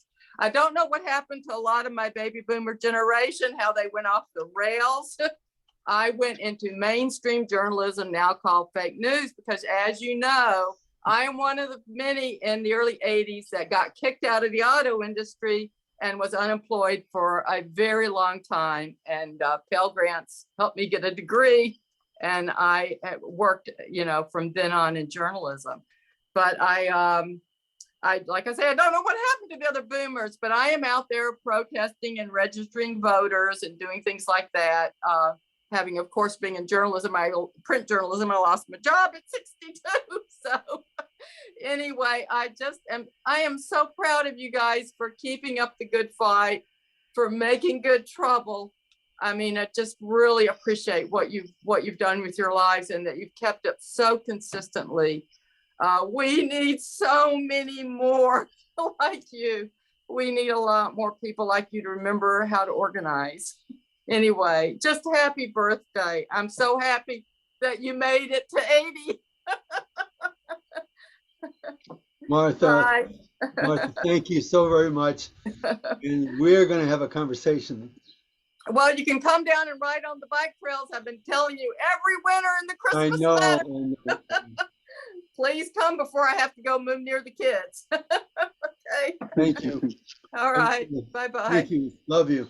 Thank you, Martha. And I love the memorabilia. Thanks for bringing all that to the call. That's sweet. Oh, there's a lot more. Bye-bye. Next up, we have Miriam. Miriam, I'm going to bring you up on the spotlight. There you are. Okay. Hi, Miriam. Hello, everybody. Frank, happy birthday. 80 is a true milestone, and you're looking great. Karen, you look beautiful. The photo presentation was so interesting. It was really fine, very fine. I worked with Frank in the plant, and we go back to 1976, when I hired in, and it was a wildcat, and it was Frank right there. And since that time, we've been through so many struggles together over so many different issues. And it's just been a pleasure to know you and work with you and be a comrade in the struggle with you. And I feel like there's hope in the future. And I get this hope from the young people, the home defenders that I work with in Detroit eviction defense. They're strong, creative, brilliant. I mean, they're so smart and just very fierce in their determination to carry it on. And the last thing I want to say is that I know we share that our job of passing it on is something that we take pride in. And you do, and Karen does, and I do as well. So thank you so much for including me in this. Thank you. And that's it. Oh, Miriam, thank you. Thank you so very much. Yeah. We love you, and it's so good to see you. Thank you. Yeah, likewise. Thank you. Thank you, Miriam. That was beautiful. Thank you for joining today and sharing your passionate and beautiful story of knowing Frank. Ozzy Rivera, you're up next. Great to see you, Ozzy. Thanks for joining. Great to see you all. Feliz cumpleaños, Frank. Sí, muy bueno, gracias. Yeah. You know, it's so great to see both you and Karen and to be part of this event. You know, I met you and Karen along with a whole group, a collective of folks in the mid-70s. I had been involved in the community and in political organizations, and some of it was really good. Some of it was challenged. Remember those dogmatic days of previous groups.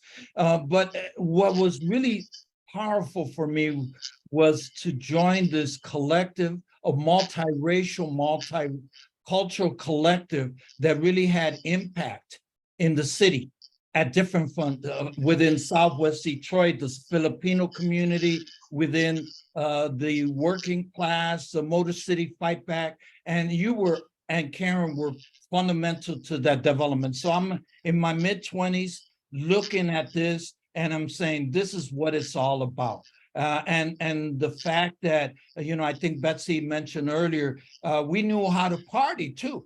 We knew how to have a good social time, and we blended culture, and you were always at the forefront of that. And what I really want to count on or mention is that friendship that we all developed, you and Karen have maintained with me as I've gone into more of a cultural sphere of influence and work and focus more on Southwest Detroit. And most of my activities, you're there supporting, and you know that means a lot to me. And so here I started with you all I was young, in my mid-20s, and that really meant a lot for me. And here I am, still your friend. Ozzy, thank you. Thank you. So good to see you.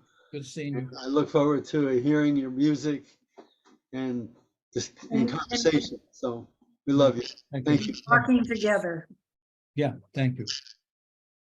Wonderful. Thank you, Ozzy. Thanks Thank for you. everything you've meant over the years to our family. Thank you. We get to hear next from Renee and Clearness. Oh, wow. Welcome, guys. Can you see us and hear us? Yes. Sure All right. can. Hello Live in from, color. hello from the Mississippi Delta. It's us. And I'm going to go first. Happy birthday, Frank. You don't look a day over 79.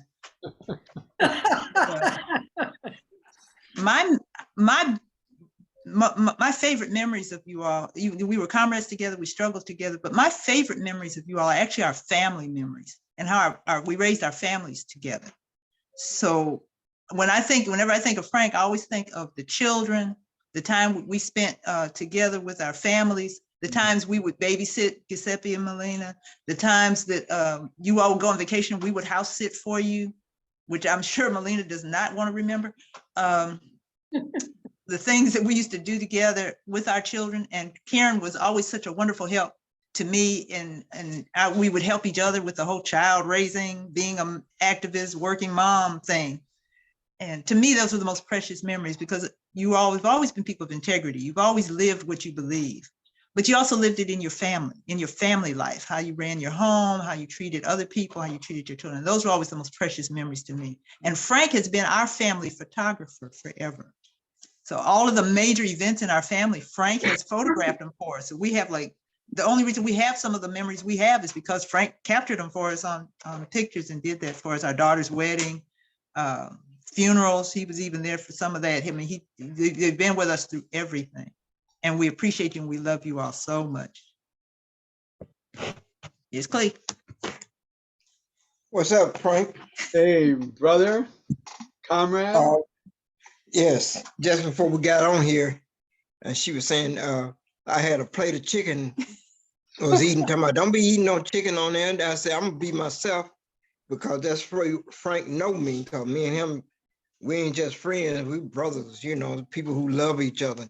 And I ain't gonna try to be nothing else but what I am, you know. And can you see me, man? Because I'm dark, you know. You can't.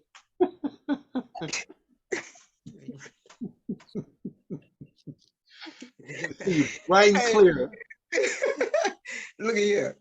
And I can't grin because I got no teeth, man. You know, so I couldn't see me. You know, but one of the things that I noticed that I do a lot when I'm in church preaching, I brings up your name a lot, man. I don't know why is that, you know. We've all heard about Frank. Yeah, everybody know about you, man. They never seen you. But it's I can't really say in no 2 minutes of what you mean to me. So your song I'm gonna obey his rules, but you know, you know, your cheering really to me was just like my cheering, you know. And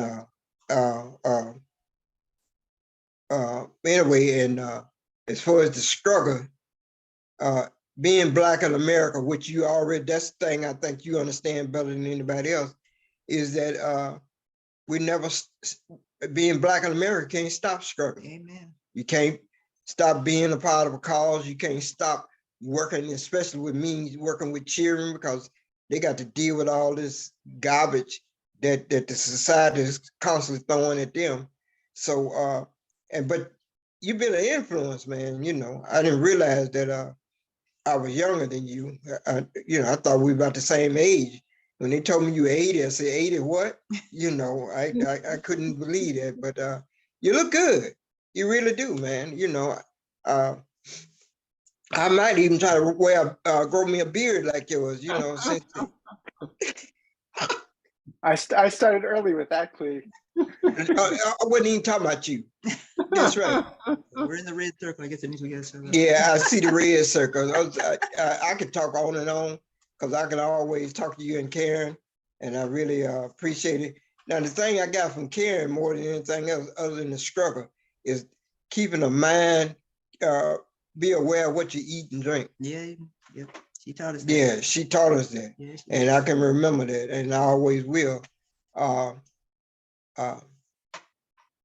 As you know, I'm in a wheelchair now, but that ain't stopping me. You know, I still get around, and I'm in Mississippi. You can't help but keep something that, just in case you have to run. You know,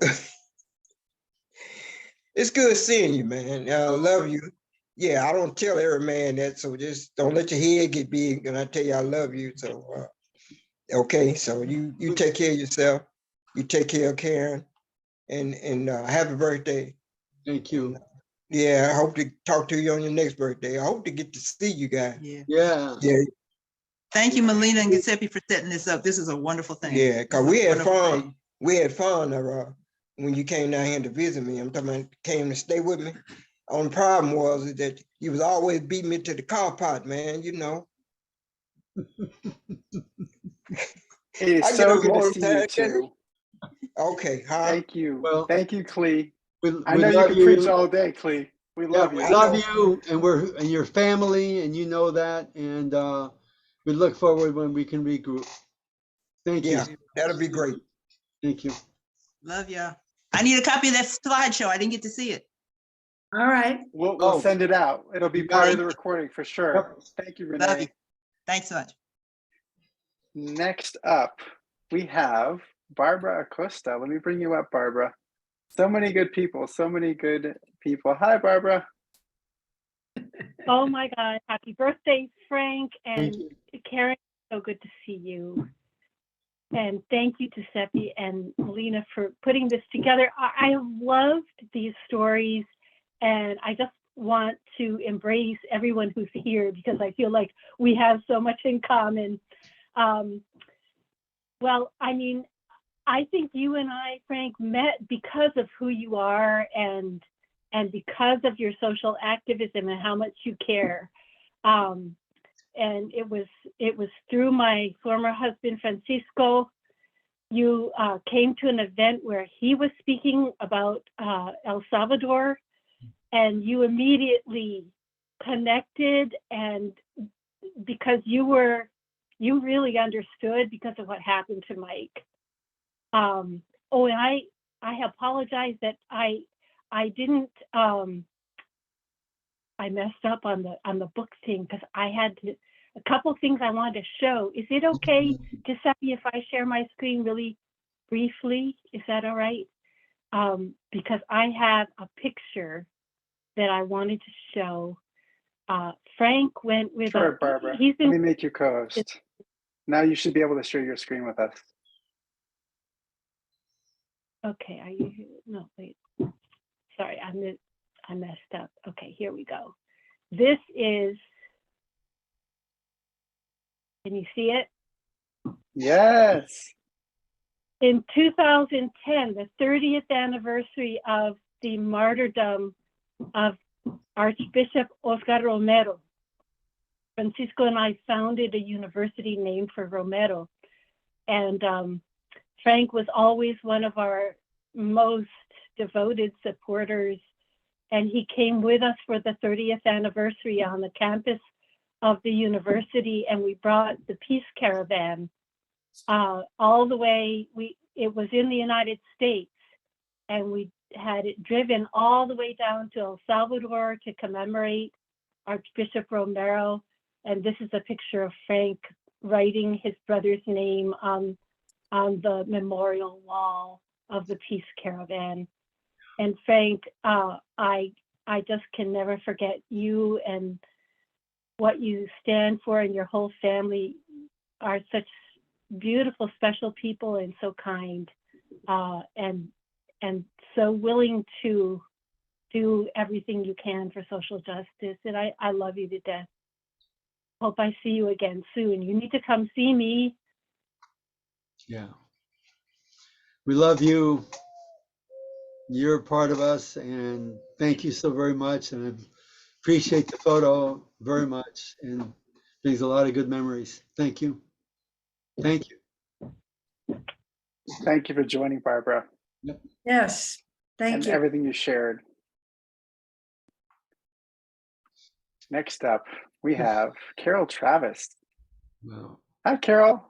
Happy birthday. Hey. Yay. 1942, right? Oh no, 1943. Right. Duh. At our age, we sometimes forget how to add, subtract, and 1,000 other things, including what time it is and what day it is. So I was late, so I didn't see the slideshow either. So I'm looking forward to the recording so I can catch up. You look great. How do you have that behind you? Is that on your wall, or is that no, that's the magic of Zoom. Oh, okay. Well, I'll have a lot to learn. But anyway, I can't I know we knew each other in 1987, and that through Bud and Nellie, and for other people, Nellie is Bud's wife. Bud was one of the people who held the Fisher Body plant during the 1937 Flint sit-down strike. And also we were with them and with a picnic of the 50th anniversary where Victor Ruther and Sophie Ruther were there, and also a lot of the participants of the original strike were there. And it was a celebration and a big parade and stuff like that. And so I remember all of that. And I remember being at your guys' house and the kids when they were kids, and how wonderful all that was. And also the picture of you guys in Life magazine, I'm sure that was in the slideshow, wasn't it? Yes. Good. Yes, it belongs in the slideshow.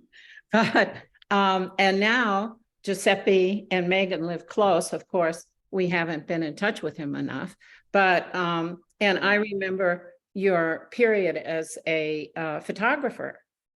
Tremendous range of photography, both all the stuff at the auto, what do you call it? Things. The things, the hood ornaments, beautiful photographs, and then a lot of stuff from the plants that were closed and so on.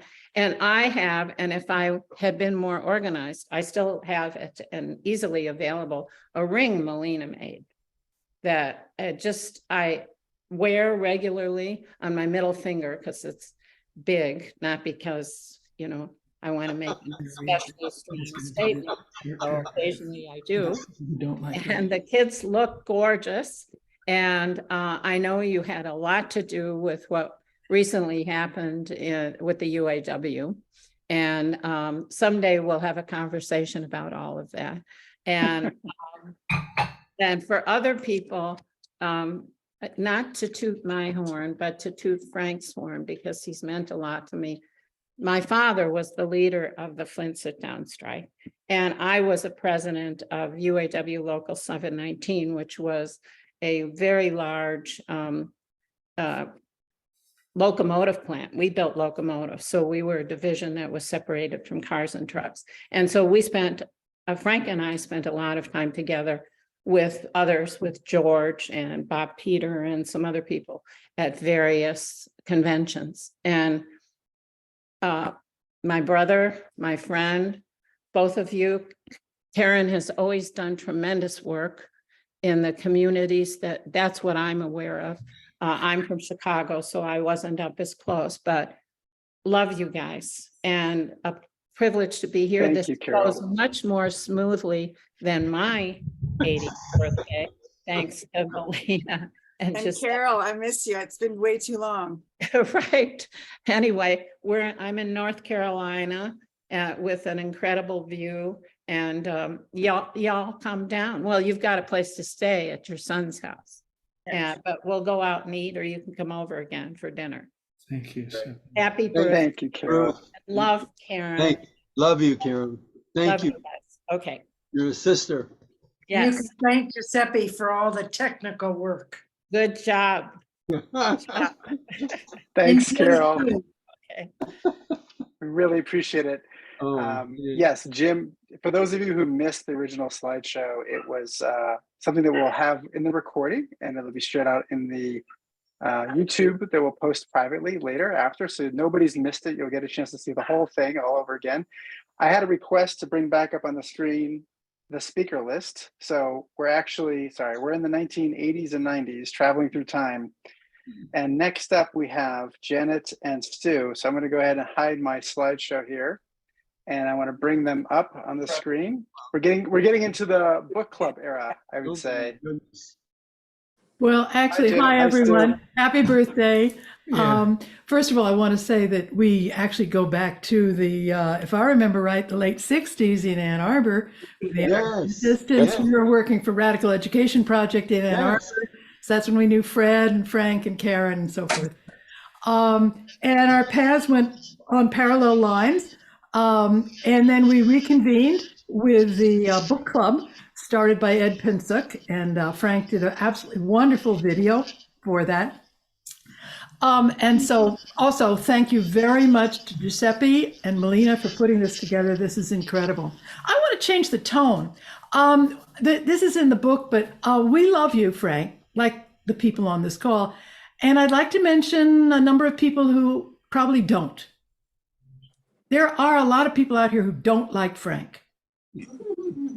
Some that spring to mind are the top brass at GM, the old line bureaucrats at Solidarity House. They don't like his rabble rousing and for pushing for true international solidarity. And we're probably also pretty sure that the powers that be around Detroit don't like him or Karen for your speaking truth to power and through your community activities. And I want to also second what I think other people have said about being a calm voice. Frank, you have one of the most calm and calming, reasonable voices in the midst of heated debates. I remember we had some in the study group, especially with Ed, who was not a man of small opinions. Anyway, so we've enjoyed knowing you and are so glad that our paths are back together, although mostly by Zoom now, as they've been for the past, I think it's been 20 years with the study group.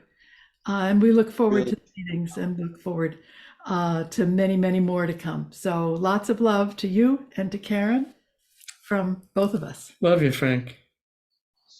Hey, we love you guys. You've been a mainstay for us, especially through the COVID crisis, and being able to be together and communicate and learning so much with each other. That's been really, really special.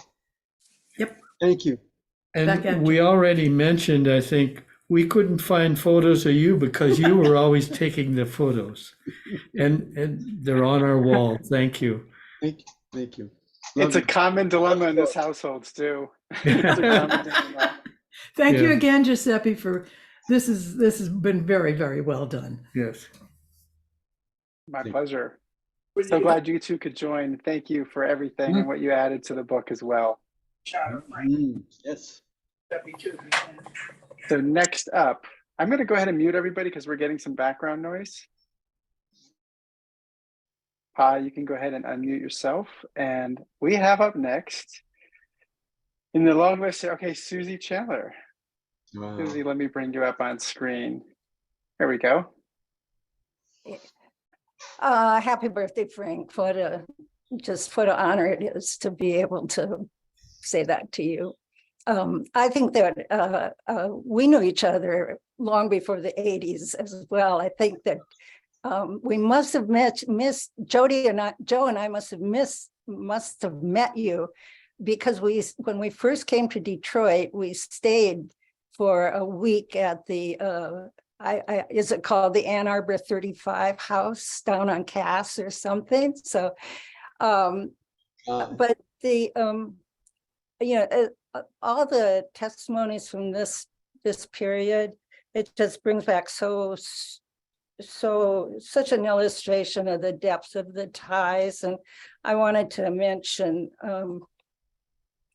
those who are not among those who are no longer with us, Harry Haywood, who just was a huge influence on so many of our lives. And then I was so lucky to be a part of the Detroit, the book club that Janet and the study group that Janet and Stu mentioned. And thank you very much for inviting me. That I think that these years are challenging. As we get older, it's not always clear how our commitment should go forth, and the study group has been very, very helpful in that way. And just finally, my main impression of both you and Karen it's just kindness to we sometimes went in slightly different circles, and you always were incredibly welcoming and kind. So love you a lot.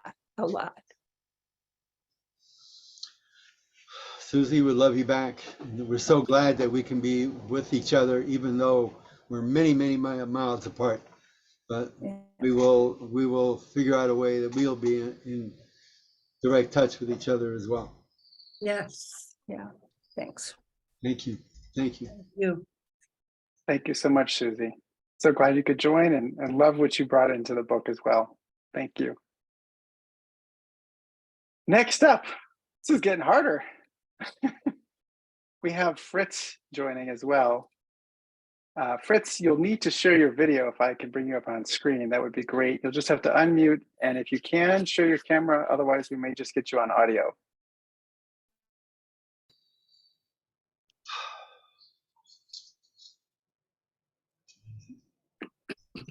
Let us know if you're able to join video and unmute. There you go. You're unmuted.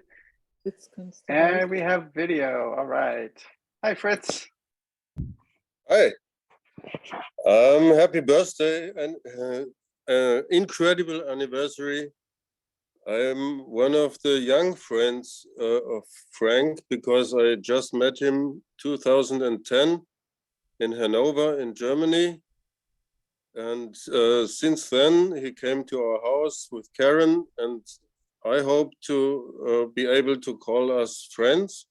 Yes. And I have great respect of him. We learned a lot of Karen and Frank because at that time it was quite rare to be a union and working class activist, and also combining to the struggle for environment.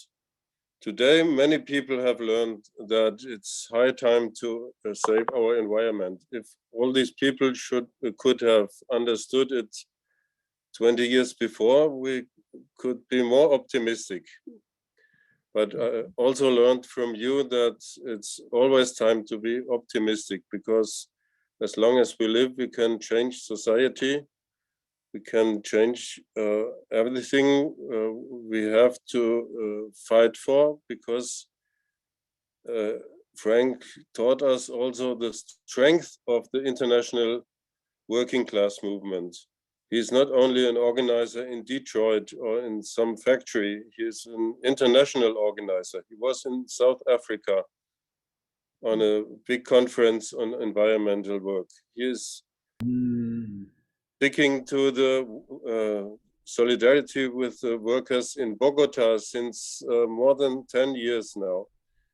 Everyone tries to forget such troubles after some years, but not Frank. He is still struggling, never ending to organize solidarity for those workers who deserve it. And I think the people in Mexico, where he is organizing solidarity, in Bogota, in South Africa, and what we are struggling for India, for the Philippines, everywhere is needed that we count on each other, we trust on each other, and that's a huge work to be done in the mood of your way of life. I learned today how much empathy you found for your friends, for your comrades, for your colleagues.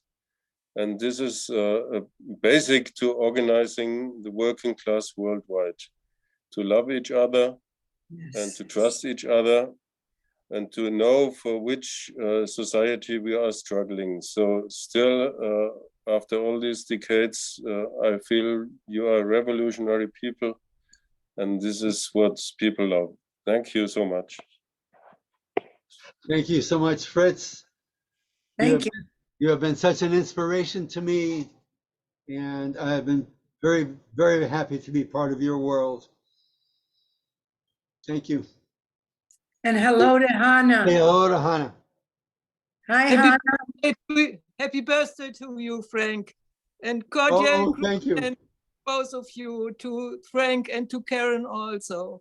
Fine to see you and to inform, they have got many informations about your social and political movement in United States with your friends. It was very fine. Solidarity forever to us. Solidarity. Thank you, guys. Thank you, Fritz. Thank you, Hannah. We really appreciate it. We lost video on you, Pa. And we're going to have Paul, Jay, and Sharmini join. Oh. I'm going to ask you to unmute yourself, Paul, and you'll have to come on video in order for me to share. Both of you seem to be muted, and both of you seem to not be on video yet. If you can unmute yourselves and turn on video, that would be great.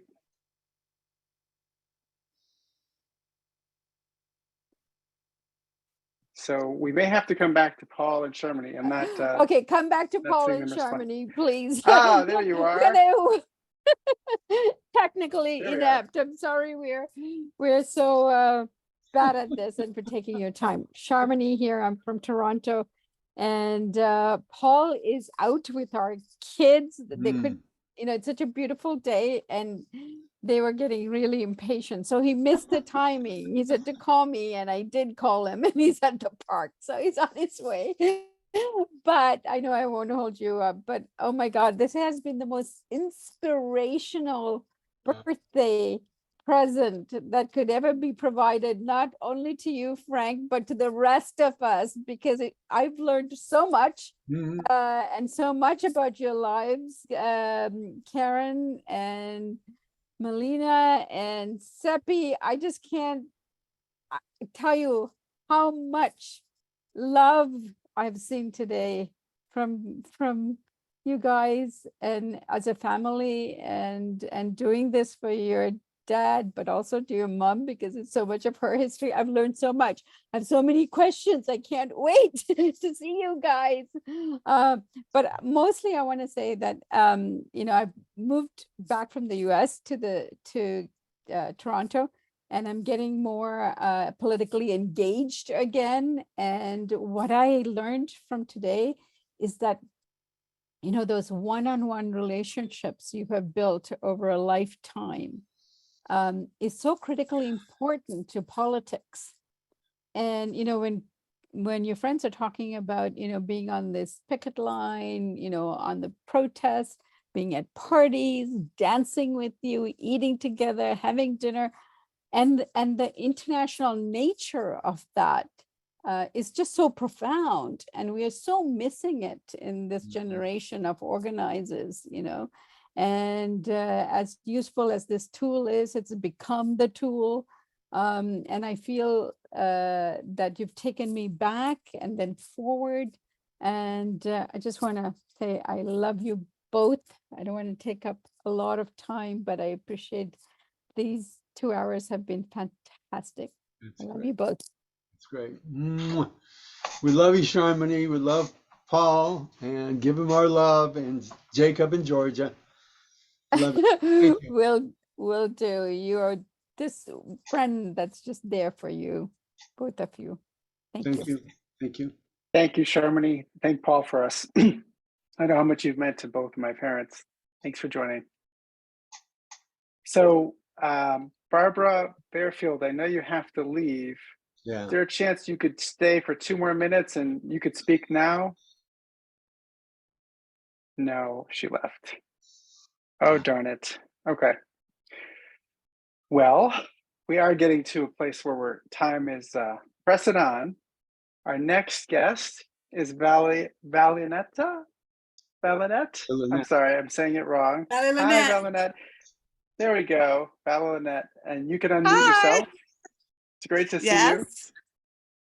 It's great to see you too. I didn't know I was going to speak, but thank you so much for this opportunity. Happy birthday, Frank. It's great to see you, Karen. I met Frank and Karen through my daughter, Jalen, and Melina were school buddies from Cass Tech. And it's been years and years of friendship, even though I don't see them all the time.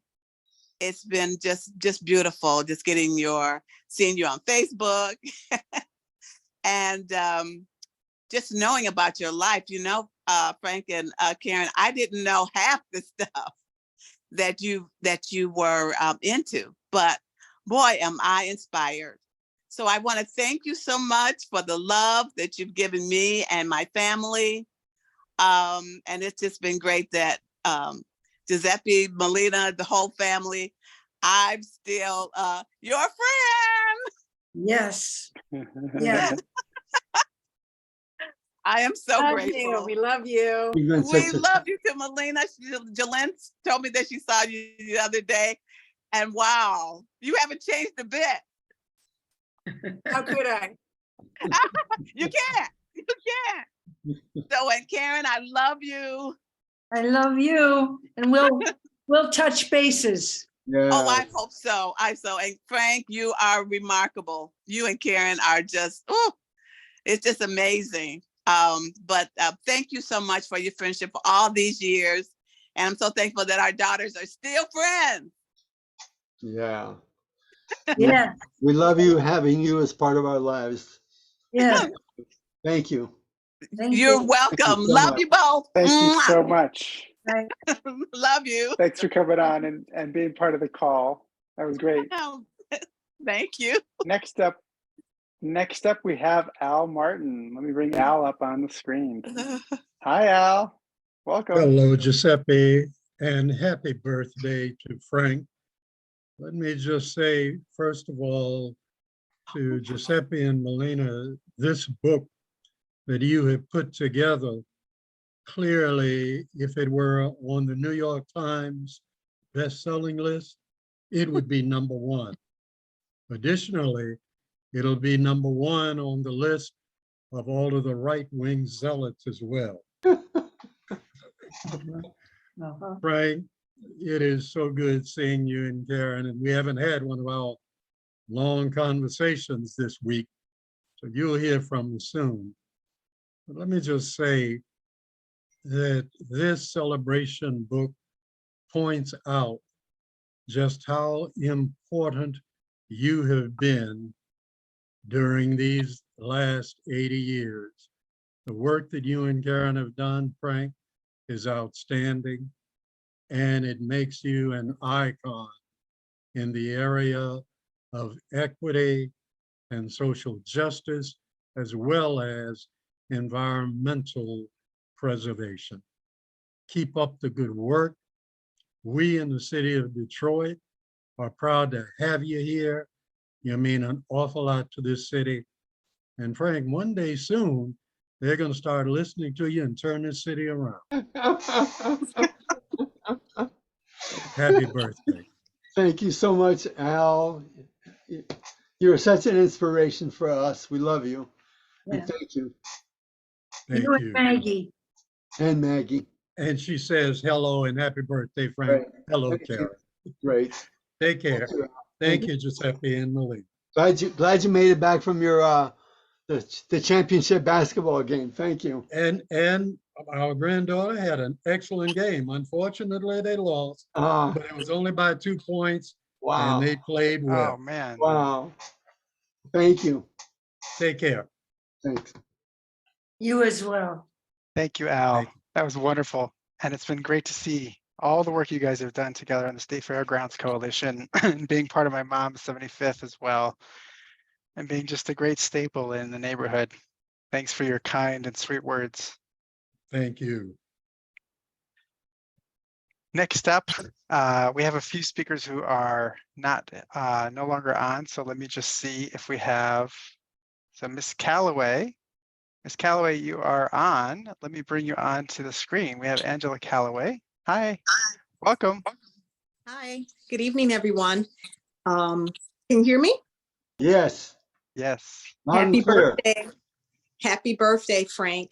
And hello, Karen, and to your children and to all of your friends and family. And I'm a new friend of Frank's. We just met just a couple of years ago. And it's been an honor and a privilege ever since that first date. He gave me a tour of the district that I would be running in for city council. And because he was my North Star and my guiding star, I unseated an incumbent. And I am the newly elected city council member representing the district where Frank and Karen lives. And if it had not been for Frank, he campaigned with me, he door knocked with me, he worked the polls from sunup to sundown on election day. And I just want to thank you, Frank, because it's because of you that I sit on the city council. And I hope that I've made you proud of me, you and Karen. I thank you for answering my calls late at night when I grow a little weary, when I know I'm trying to do the right thing on behalf of the people, we the people. And I want to thank you for taking my early morning calls, both of you, because you're side by side. When I say, may I speak to Frank, I don't have to say, may I speak to Frank, because they're sitting right there together. So I get a chance to speak to Frank and Karen every time. So I didn't know about your Franktivity. So I'd like to see some of your drawings. I didn't know you were an artist. I knew about the photography, but I didn't know about the art. So I'm looking forward to seeing all the things that your friends have shared about you, because I live like a couple blocks over. So I'll be knocking on your door to see some of that Franktivity, which is the creativity that I didn't know anything about. And I've looked at the posters and it just brought tears to my eyes. I was driving in from Lansing. I just made it home before the storm, but I just want to thank you for being my friend. I want to thank you for helping me to make the best decisions on that city council, which impacts everybody's life in our city. And I know you love this city.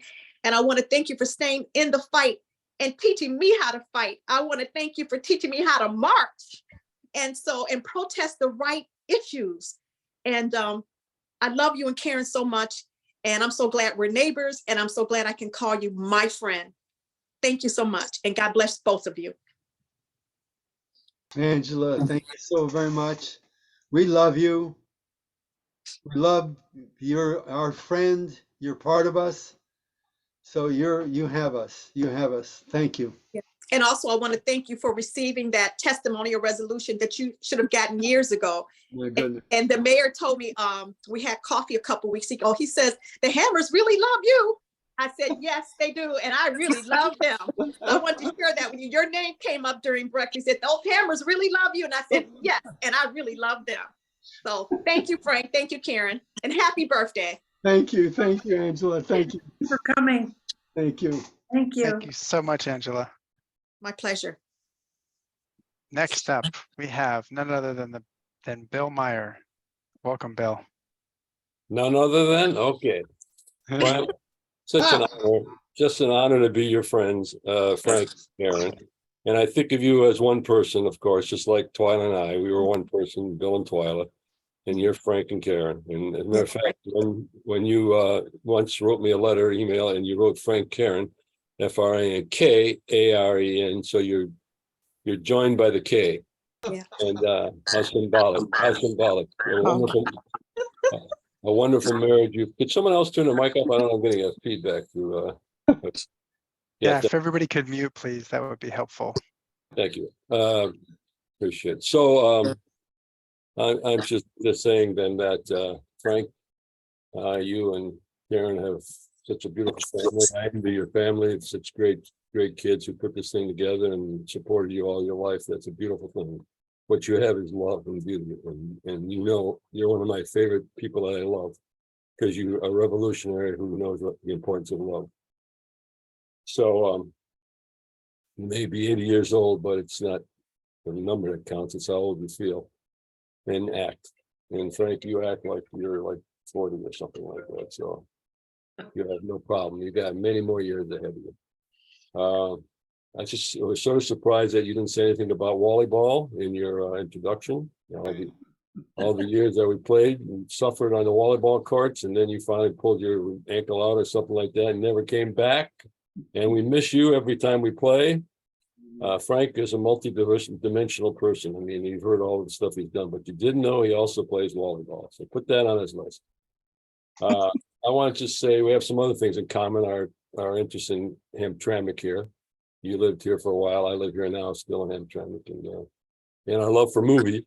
And that's why I'm in a movie frame right now, because we know a lot of great progressive artists made it through film, and we've shared them for the last. How long have we known each other? Actually, I was surprised I was put at the end of your list here. I thought I knew you longer than that, but maybe I'm trying to think now when we did meet. But all I know is that Ozzy spoke earlier, and I know I met you through the Latin music. We have that union with an interest in politics. You're one of the few people I could talk to about politics and not get into a horrible argument with. We're very close on many things, and I'm past 11, 12 seconds. Okay.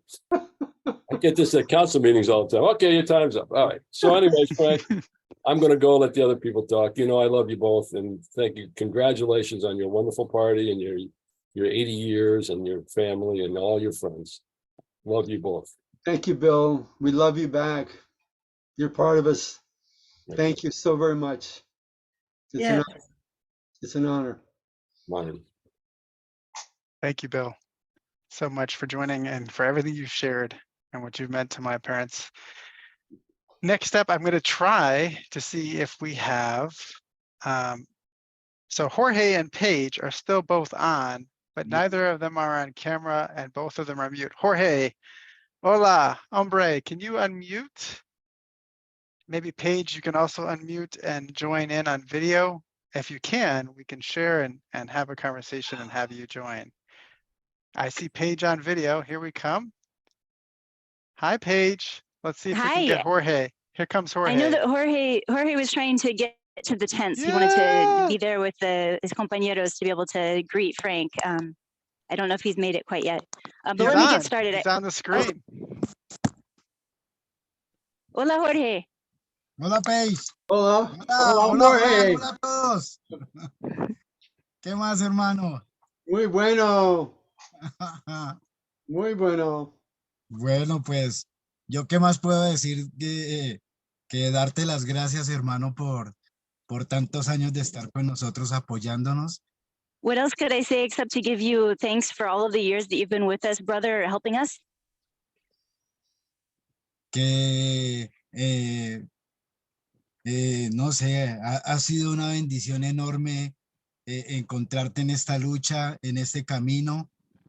It's Personal, been a huge blessing. It's been a huge blessing to find you in this struggle and in this path forward. personalmente, tú sabes que te quiero con todo mi corazón, a ti y a Karen, que has estado en los momentos más difíciles de esta lucha. Y Personally, from my heart, you know that I love you and Karen with all of my heart. You've been with us in the most difficult moments of the struggle. quiero decirte que eres un amigo cierto en horas inciertas, I want to tell you that you're a true friend in uncertain times and amongst uncertainty. que me has enseñado enormemente lo que significa la solidaridad, la lucha de puro corazón. You've taught me what it means to be in solidarity and to be in struggle with all of your heart and with a pure heart. El amor entre pueblos, el cariño entre hermanos pues, the love between people, the love between brothers and struggle, all of that. que espero de corazón estar celebrando tus 90 años de nuevo.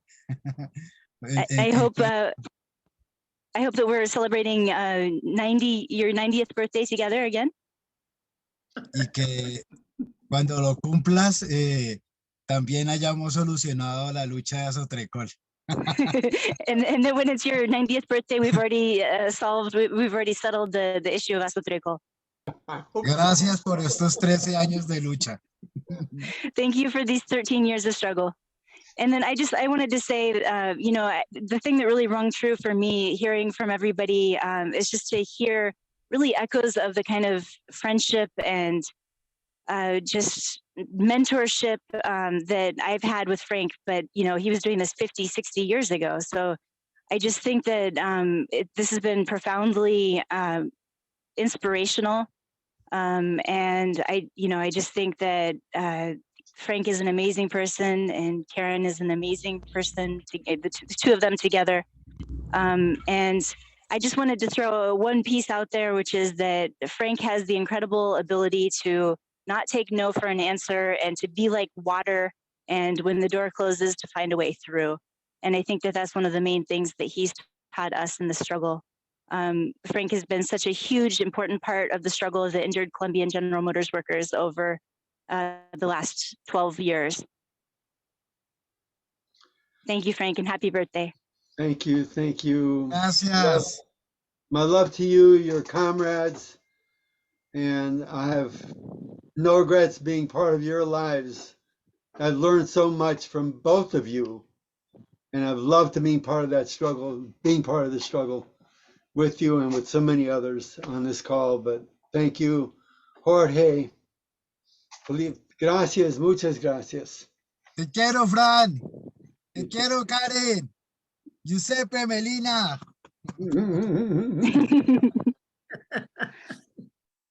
Thank you so much. Jorge, thank you for writing in the book. It was well worth the wait. Gracias. Oh, yes. We love you. Yeah. También los amo. Gracias. Thank you. Well, that was special. Oh, yeah. Next up, we have Martha Grevitt. Let me add you to the screen. I'm so glad that Grevat. So glad you could join us. Hi. Hi, everybody. I've really enjoyed this whole program, and it's great to hear from people whose association with Frank spans a half century. Mine is a little more than a decade through Auto Worker Caravan, and now with Unite All Workers for Democracy and bringing some long needed change in the union we are both members of, the United Auto Workers. And also it's really cool that I came right after Jorge, because that has been one of our collaborations that Frank and I have put a lot of time into. And again, I hope that justice for the Colombian GM workers is around the corner, but it's been a long, tough fight, but one that has really been inspiring. It's been a great collaboration, Frank. It's a great friendship, like everyone else has said, and it's thank you, Giuseppe, for sticking me on the program at the last minute. Thanks. Of course. It wouldn't be complete without you, Martha. And you've been a great comrade, and we've been sharing a lot together. And I look forward to that more. Yes, and I look forward to a victory in Colombia with you. And what an amazing victory we've scored in the ranks of the UAW, that we now have rank and file leadership from the rank and file. It's extraordinary. So thank you for all your efforts on that. Thank you. Thank you, Martha. Great. So we still have a few speakers on. I'm going to invite Sean Nethercott to join. Sean, we have you unmuted. We just need to have you on video, and then I can share. All right, there we go. There I am. Okay. So this is like, I just have to join the crowd of saying this has been really great. There's so many stories I didn't know. I really love seeing pictures of your family from the earliest generations. That was great, Frank. And the other thing that has struck me throughout all this is that the way in which the actions of the sit-down strikers, it changed my life, it changed your life, it's changed so many people's lives. And because I had been raised in a moderately progressive democratic family, and then I came to Flint and learned about the Flint sit-down strike, and it totally changed my life, and it totally changed the course of my life and Wes's life. And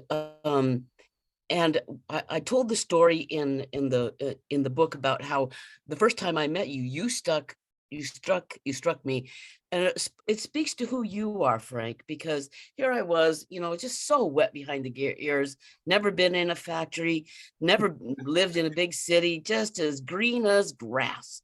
But, I'd been really changed and really learned a lot about the Flint sit-down strike, and you were doing union education in your plant, which was rare as chicken's teeth. And you invited me in, and that was, Bryce, who also the other organizer here, but went in there, and I just remember going, first of all, how loud and noisy that factory was. I'd never been in one. And how you spoke to everybody, and you had a personal relationship, and it was that personal relationship that made it really meaningful, because I'd seen a lot of union organizers up in Flint, and they weren't doing anything personal. They were doing something else. And in fact, we created a skit about them that was called Neil Nunn, and about that's what they were mostly paying attention to, was their golf game and other things like that. And I remember as I've gotten to know you two better, the thing that I really like is that you're whole people, that you kind of know that the best reward is living well, and you keep the faith, and you live well, and you have good friends, and you eat good food, and you just you be a whole person, and you keep going like a river. I think that's a great thing. Thank you so much for letting me speak, and God bless you for being part of this community. Thank you. Thank you. Sean, our love to you and Wes. Yeah. You're remarkable people. You are remarkable. And I love you being on, and thank you. And we will be eating together, and we'll have to get a recipe out of Melina's Catbird Cottage. Yes. And do it together. Thank you. That'd be fun. Yeah. Thank you, Sean. Right. So next up, we have Pao Yi. Pao Yu, I'm not sure if you're able to join. I see you on video, but I don't see you on the screen. So let's see if we can get Pao Yu to join. Any chance you could text her, Mom? Let her know she's up, because she looks like she stepped away. I will try. All right. Well, while we're waiting for Pao Yu, I'm going to bring up Tanya Phillips. Tanya, you are coming up. I'm going to go ahead and ask you to unmute, and let me bring you on the screen. Hi, Tanya. Hi, how you doing, Frank and Karen? Happy birthday. Oh my goodness, 80 years old. Someone said it before. I don't believe it. I don't believe it. Not with as much energy as you and Karen have out here. But it has just been, an incredible time. Thank you for inviting me to your wonderful party and sharing so much of your family and your life and your history. You just continue to be an inspiration to me and so many others. I am on the newer friend spectrum, just being blessed to meet Frank and Karen in 2019 through the Sugar Law Center and kind of tagging in the state fairgrounds fight. And I just continue to admire just the stewardship and the just steadfast dedication of you and Karen throughout the decades to protect this gem and protect our community. I know a lot of people on this call know about it, but man, Frank and Karen worked with the coalition, formed the coalition, and had this beautiful award-winning plan, the Meta Expo. Just magnificent, the kind of city you want to live in, that we deserve to live in. And someone else said it, one day the city officials are going to listen and get it right and dig back through the archives and realize that what we were looking for, what we've been looking for, what we need has always been there. So I thank you for that, Frank. I thank you for that, Karen, so much, for being visionaries. Just visionaries and keeping that fight, all through the courts and continuing to tell the story even now. They are not afraid. We've also tagged in on the right to counsel work and getting protections for people facing eviction. Anytime we need to go to city council, it doesn't matter. Frank and Karen are there. They are fearless. It doesn't matter if the mayor's there. They are fearless. So I continue to learn from you. I'm inspired by you. I'm humbled to be able to work with you. And even if I don't say it, I'm always looking and watching and learning so much. So thank you for showing a lot of, us younger activists and advocates how to do it, how to not be afraid. Oh, there's the red mark. But from the bottom of my heart, thank you. Thank you for sharing yourselves and your lives and just showing us how to do it. Thank you so much. Thank you, Tanya. And I can't tell you how precious it is that you're part of our lives and how we've been part of each other's struggle. And we communicate so well and we navigate, and I look forward to many more years of doing that. Thank you, Tanya. So happy to have you on today. Yeah. Next up, we have, so Pao Yu looks like she had to step away for grandchildren and an event. So we're going to bring on Dwight Kersey. Welcome, Dwight. You are on and you just need to unmute yourself.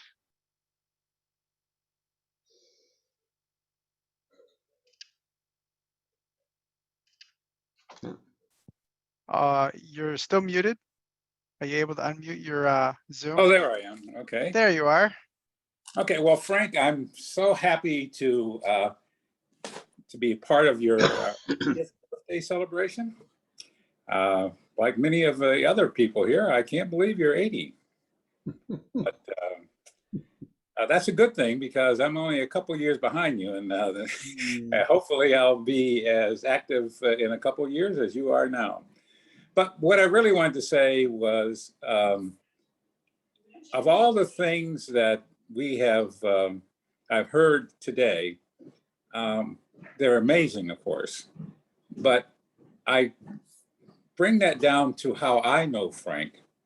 I know him a little bit because I worked for the NLRB years and years ago, and I met him briefly in that situation.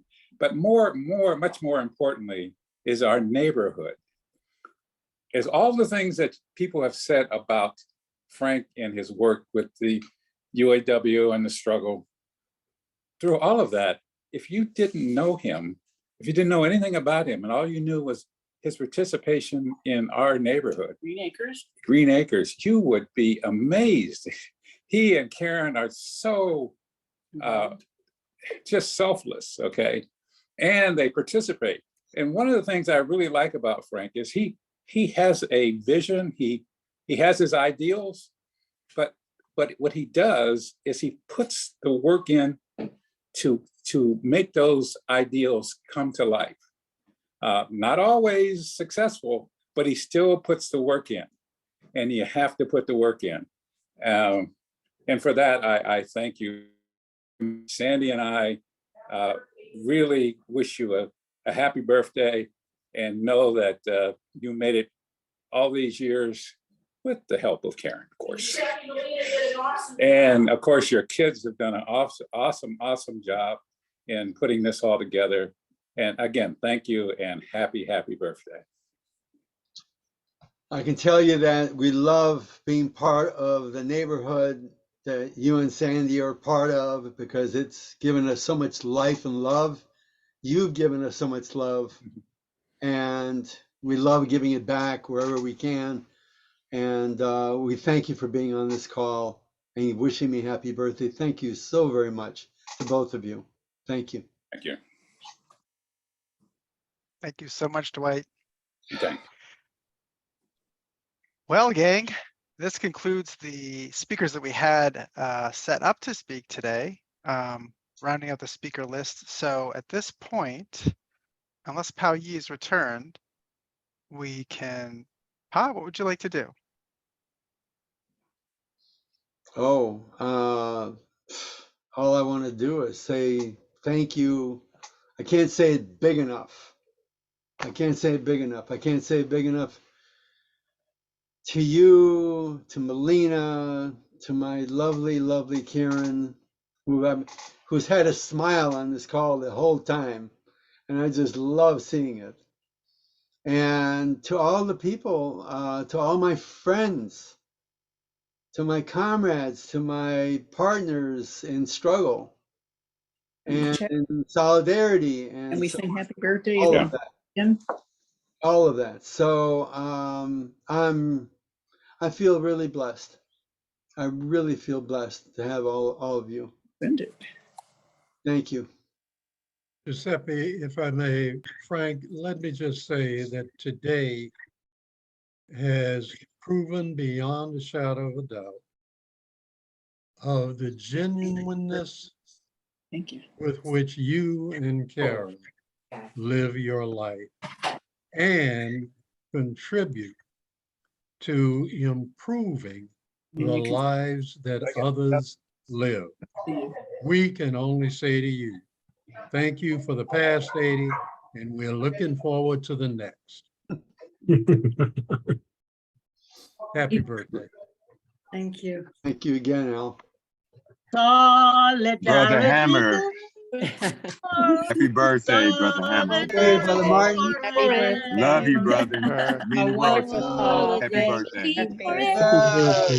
For the years you made for us.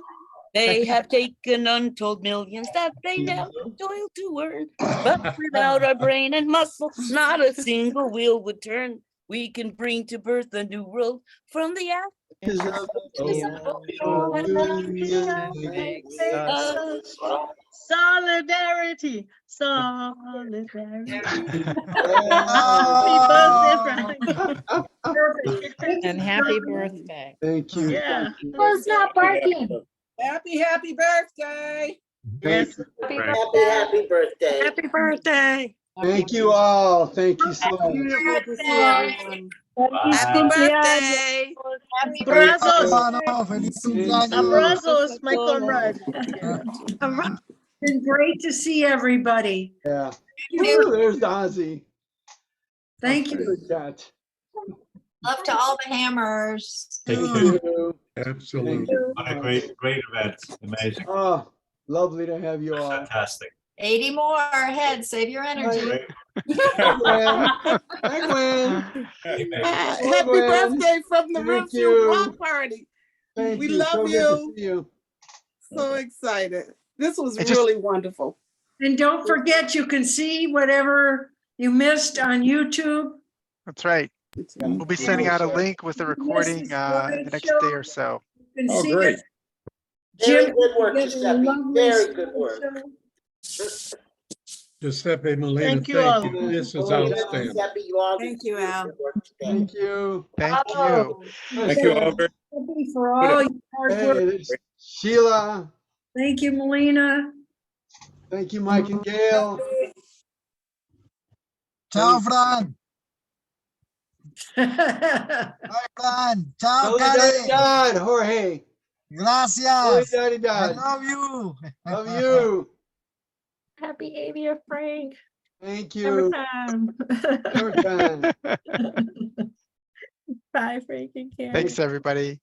Pi, you want to say any final words Bye. as everybody's I'll- getting ready to I'll sign leave that- off? Actually, I'll leave that to my wife. Karen, do you have anything you want to add? No.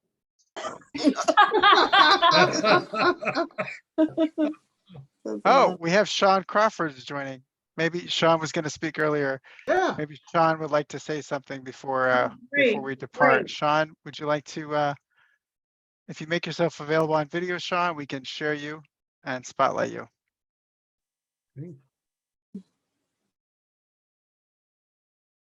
Hey, Sean, can you join, unmute yourself and share on video? Are you able to? You just joined, so. Well, perhaps not. Well, we leave you all with a warm love in our hearts for our father, for Frank, and for an energized 80 years that no doubt, Pa, you now have to top yourself. So. Which he no doubt will do. Well, this community, I can do it. Yeah. Happy birthday, Frank. Thank you. Thank you. Thank you so Happy much. birthday. Good work. Thank you very Happy much. birthday. Happy birthday.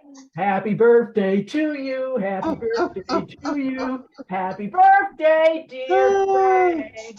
Happy birthday to you. And many Love you, more. Frank. More. It's been a happy birthday with y'all. Yes. This was a wonderful idea. Thank you. Thank you so much. Thanks, Frank. Thank you. Everybody, thank you. Adios, amigos. Take care, Adios. all. Bye. We love you. Love you too. Birthday, Frank. Love all of you. Love you, Megan. And yes, 80 more. Bye, Kristen. Oh. Bye.